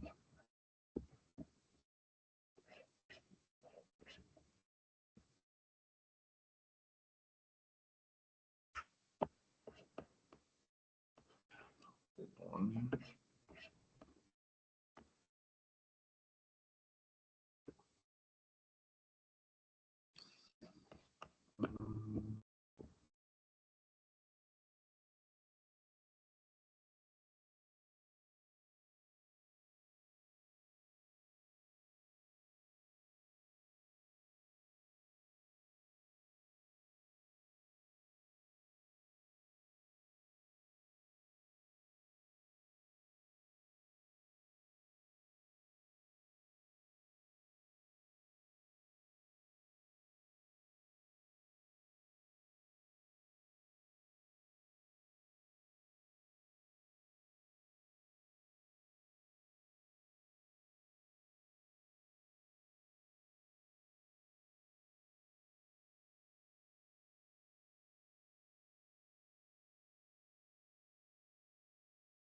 Um, Sorry, can you give me a moment? It's taking a while to load the file. All right.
Mm,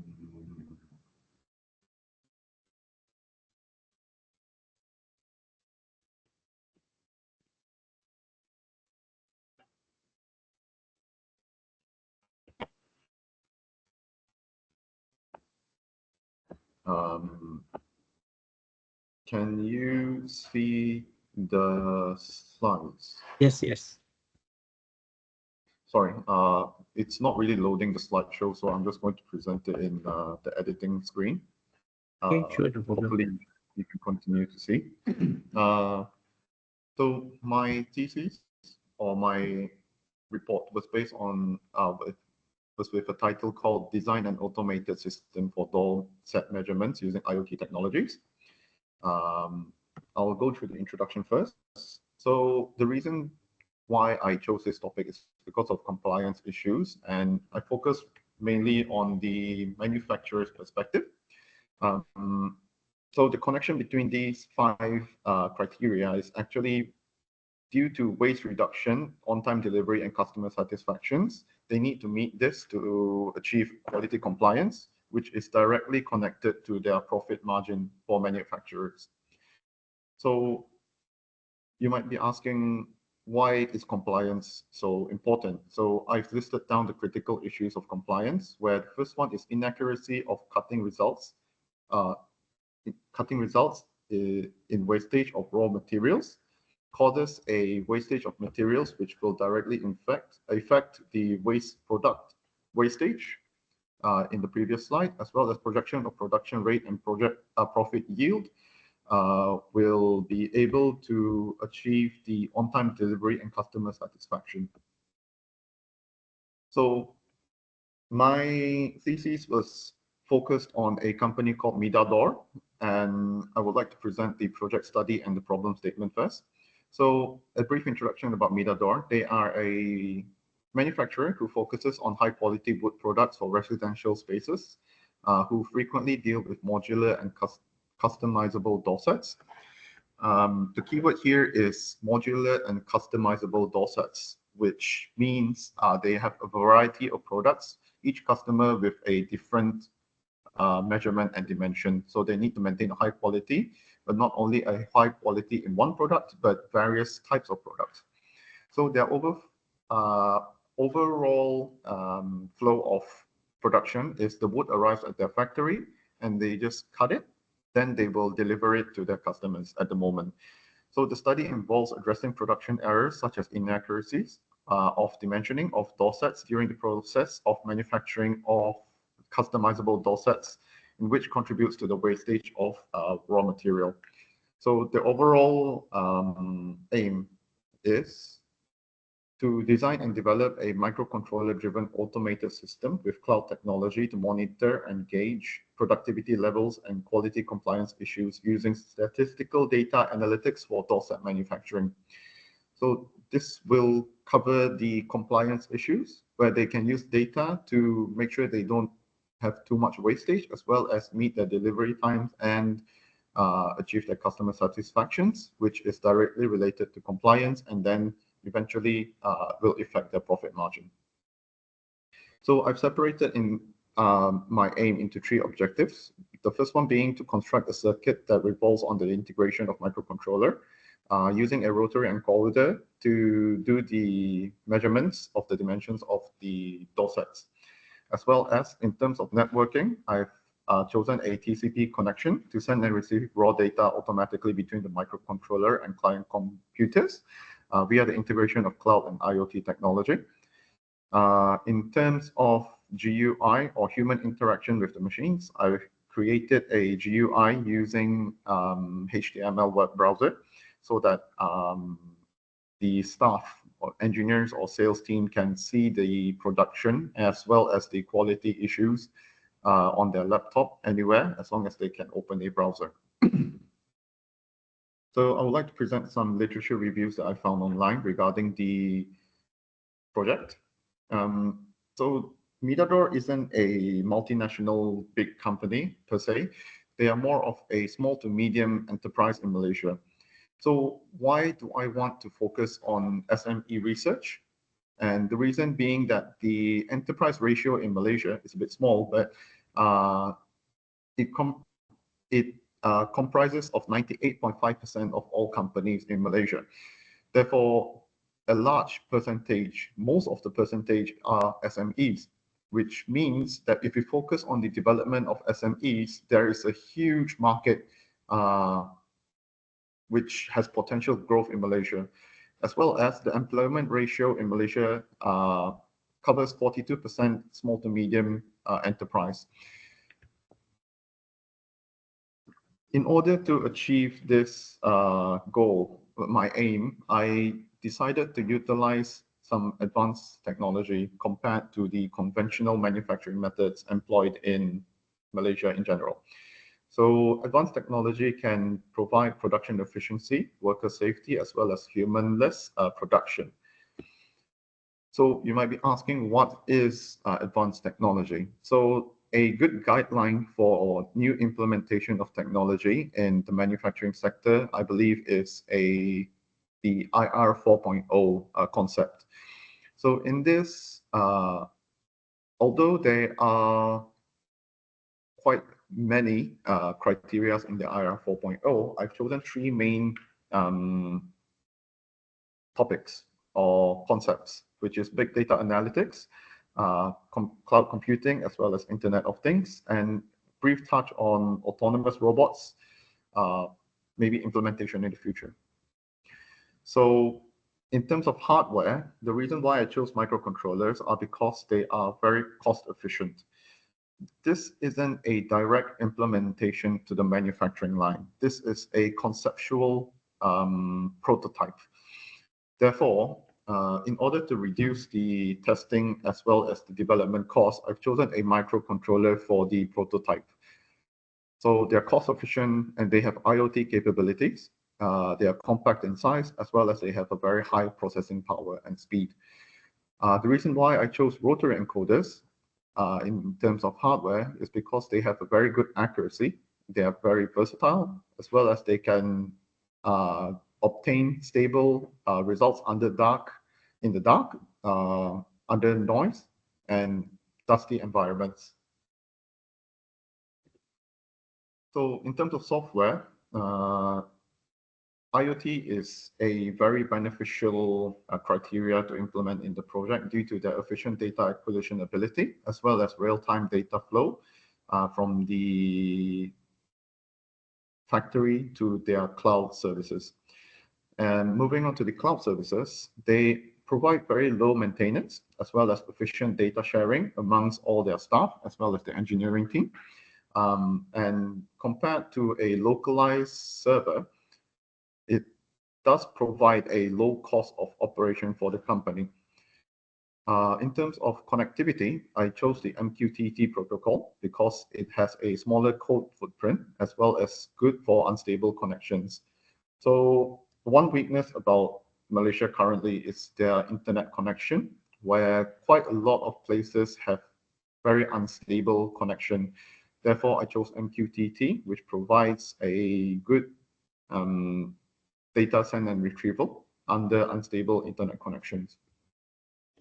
So human-computer interactions, GUI, and analytics, I've chosen data analytics to specify useful information, to extract useful information from the raw data, and it helps to make it allows the engineers to make better decisions in their factories, as well as GUIs will connect the user and the machines, which they can interact with the machines and provide real-time output from the machines. Quality tools are tools such as graphs, tables, etc. It allows easier understanding of data.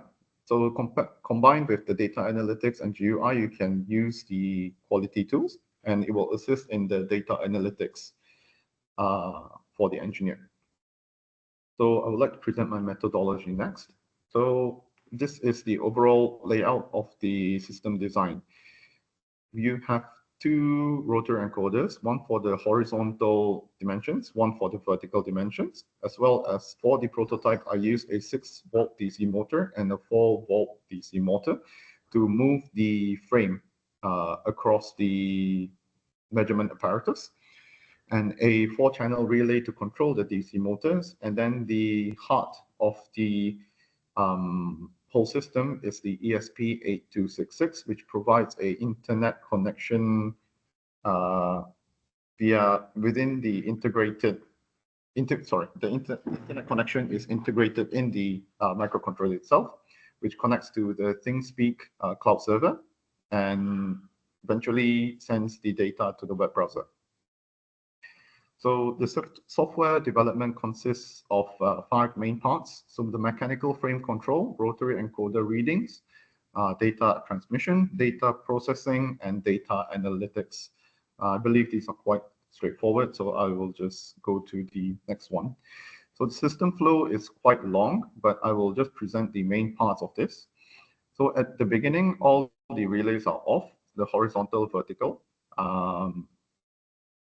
the moment the door set arrives at the measurement station, it will trigger a infrared sensor.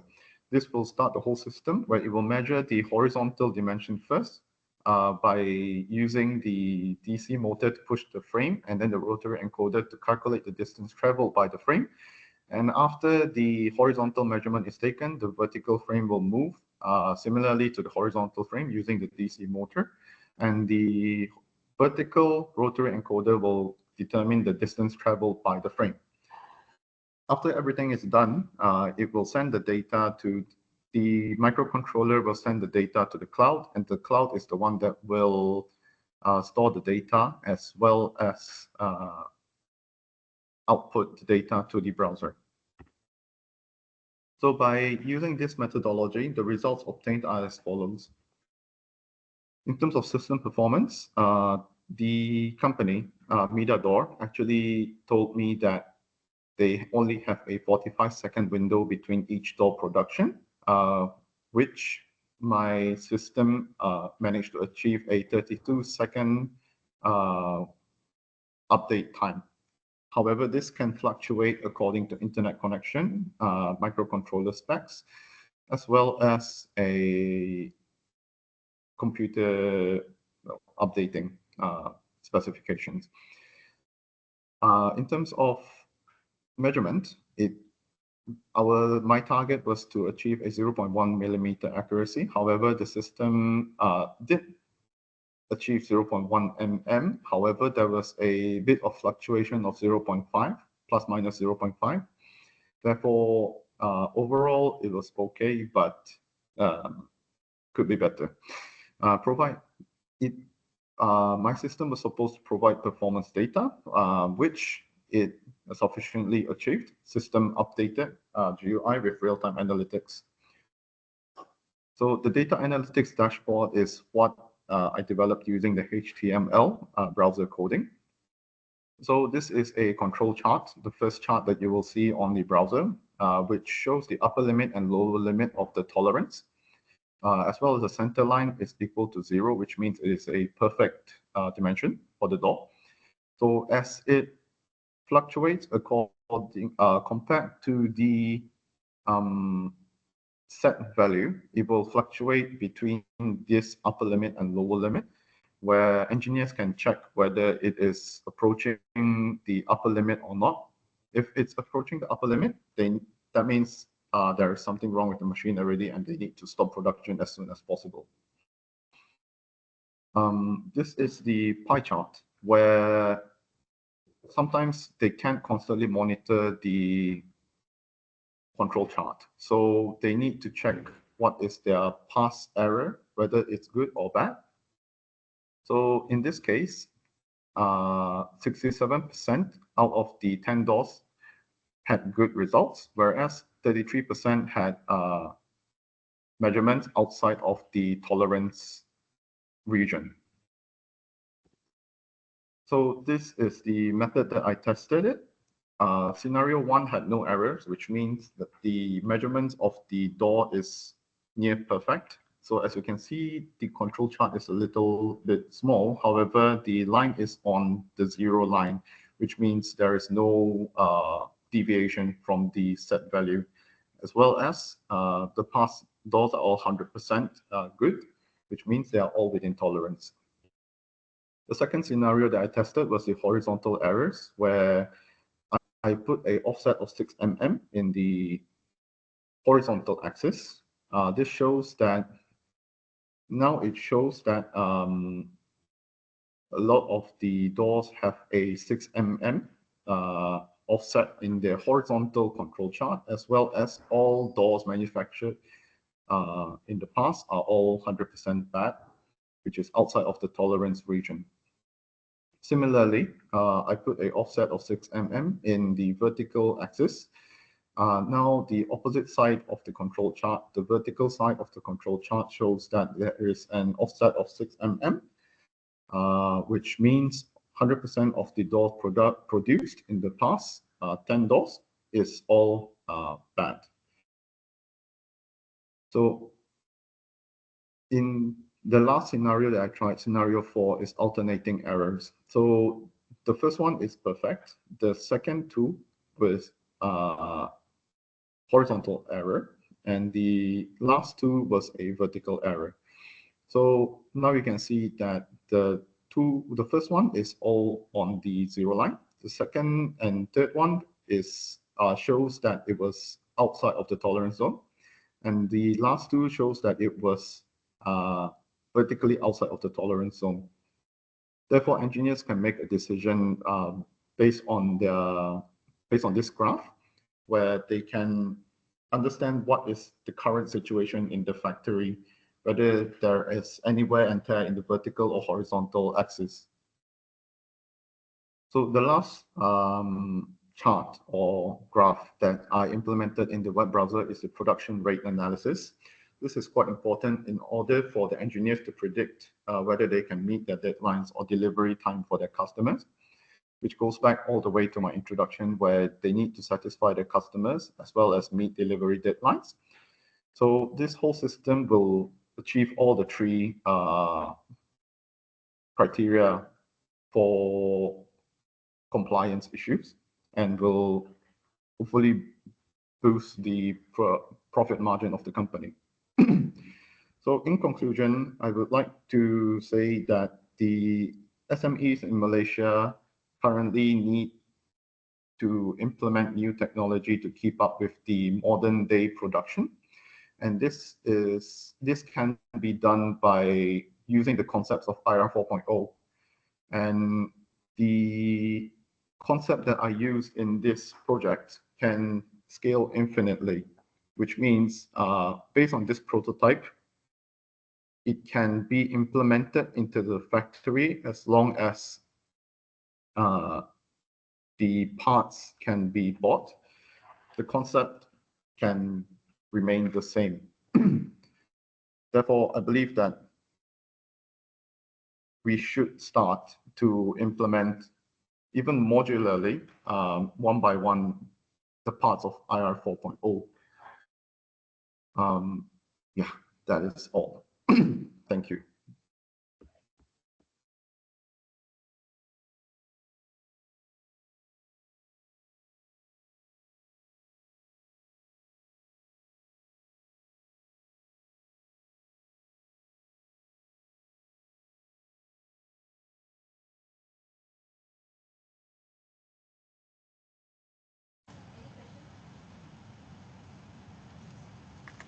So I think is if there are any question, I will start my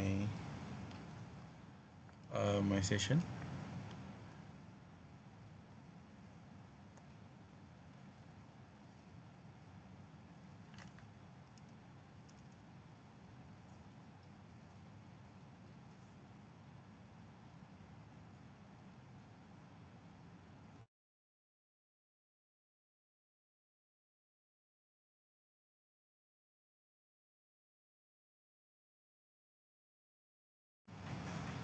Okay, good morning everyone. So here is my current project, which is do the composite filament for PLA, polylactic acid, and the wollastonite ceramic. Okay, it's a composite. Doing the filament in 3D printing for the implant application in biomedical field. So currently this project are the intermediate, which is in the middle of the project, which is we just barely get the mechanical properties and also the some of the others properties. Okay.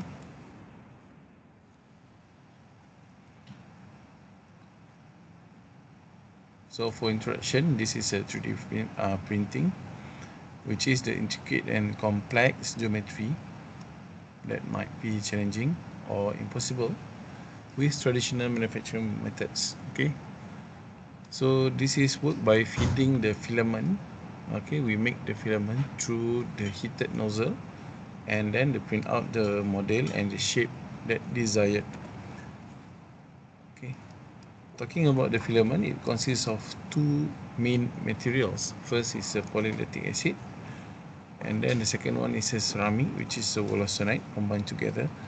Okay, the polylactic acid is a thermoplastic for polyester, which can be produced from the renewable resources.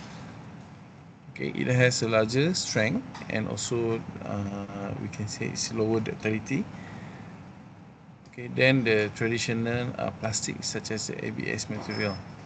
Okay, this is the SAM pictures of the polylactic acid. And then the next one is these are the wollastonite, which is the ceramic, which is a great importance in biomedical field, such as it have been done currently in the medical, which is drug delivery.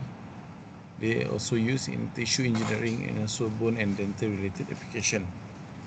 Okay, and also it's have used as a coating application, which is to show its the bioactivity of the properties.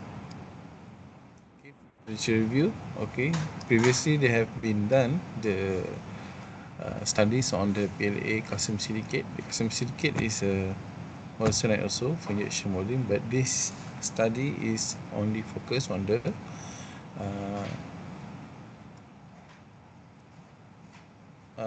physical and mechanical properties, but not used to study the fabrication process.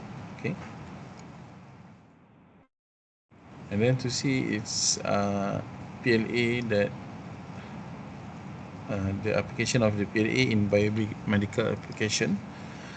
The PLA has been used in tissue engineering, cardiovascular implant, skin and tendon healing, and also the medical tools and equipment. So for this study about the ceramic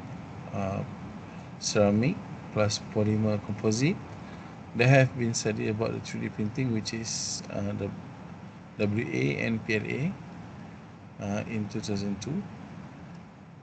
And WA ceramic composite, there no existing research.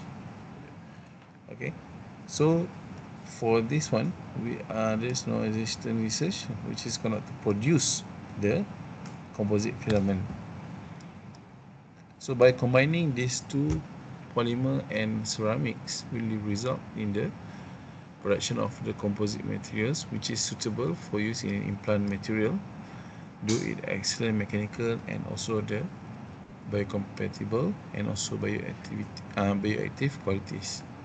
Okay, by combining the material also, it can accomplish through a number of different processes, such as the extrusion, injection molding, thermoforming, okay, hot pressing, all the powders process.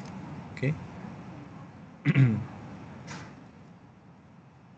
so this is the properties that we desired for the mechanical purpose. So the problem statement here, the optimum composition of the material needs to be determined. Okay, because we don't know how many percentage that are optimized by considering both physical and mechanical properties. Okay, it's not it's not that we want to be hardest or we want to be good in mechanical, but there is a range in the medical properties that needs to be fulfilled. Okay, and then the second one is the extrusion parameters. While doing the filament process, need to be looked into because it will affect the composite tensile bar, which is crucial at the end of the results, and then reduce the number of defects. And then the third one is to further research on the testing materials on its biocompatibility using the human cells, which can be conducted in the biocomposite before it be suitable for dental implant use. Okay.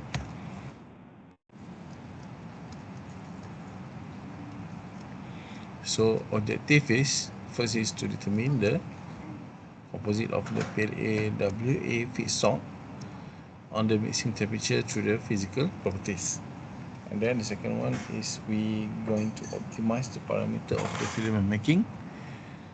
Okay, based on these parameters, which is the heating temperature, the screw speed, spool speed, by using the Taguchi methods. Okay, and then the last one is to investigate the printing characteristics of those of the filament PAWA based on the mechanical and physical properties. Okay, this is some methodology in the picture. So first we have a powder of WA and the PLA. We mix together to make it as a feedstock, and then after it solidified, we have to crush into the small particle pellets to be extruded in the filament making process. And then after that, the final product is the PLA WA filament that ready to be printed out. Okay, for the result, this is the initial results for the characteristics of the powder.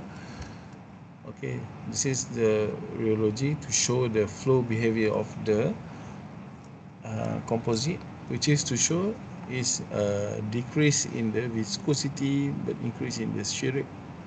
Okay, this is to show that the powder, that the feedstock is in the pseudoplastic behavior and suitable for the extrusion process. Okay, we have also remarks on the flow behavior index, which is must be less than 1. Okay, this is the index behavior, which is to show it's close to 1, can be acceptable. And then this is the activation energy. By by doing this, we want to see the effect of the sensitivity of the feedstock throughout when you do the process of changing temperature and pressure. Okay, and then we done the injection molding to look at the properties based on the hardness. Okay, by using the Taguchi method. Okay, this is the mechanical properties. There will be the highest strain, which is the L2 and L6. Okay, and then during the injection process, we try the variation of the parameters, and we got some defects such as the short, and then also the flashing, and then we got the normal one, which is this one, the L6 one. Okay, by doing the optimization using the Taguchi methods, we got the optimized parameters, which is the injection molding is 200, and then the molding temperature is 50. We're going for the highest one. Okay, and then the injection pressure is a 5 MPa, and also the injection time is 15 seconds.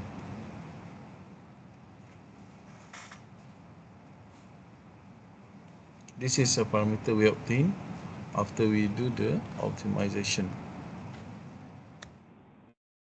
This is the filament extrusion process by using the filament making.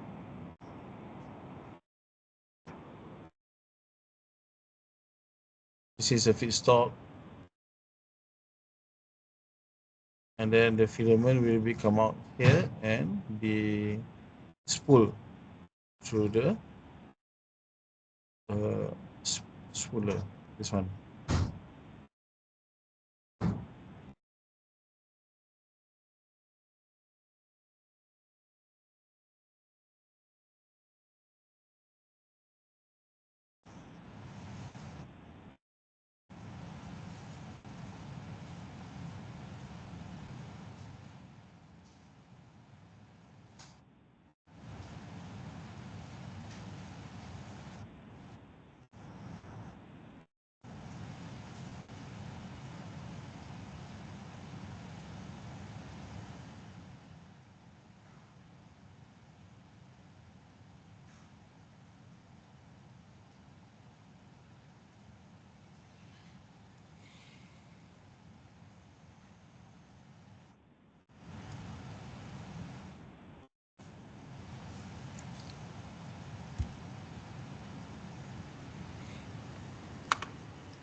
Okay, after we got the filament, we do some optimization also on the temperature. This is the temperature during the spooling and during the extrusion, and then the screw speed and also the spooling feed. So after we get the result, we see that the optimum parameters will be 210 for the first temperature, and then the second temperature will be 190, and then it needs a speed of 5 rotation per minute with a spool speed in 40 millimeter per minute to get the okay one, to get the good one. This is a tensile testing.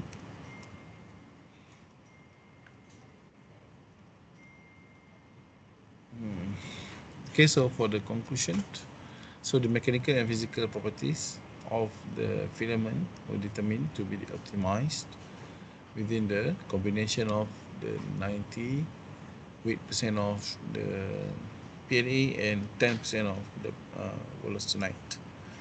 And then the next one is the filament extrusion was conducted successful with the optimization the filament using the Taguchi method, and then the printing using the feedstock filament was successful with similar mechanical properties versus the PLA. This is some recommendation to use the ANOVA and then do all the physical testings. This is my team to do the project.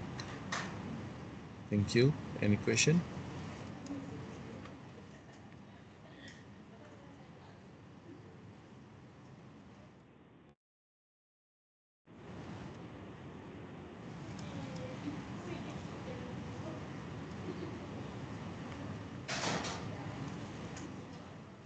So if there is no question,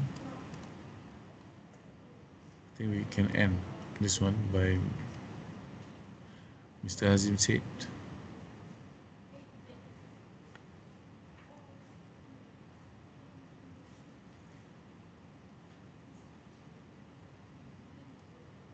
No question.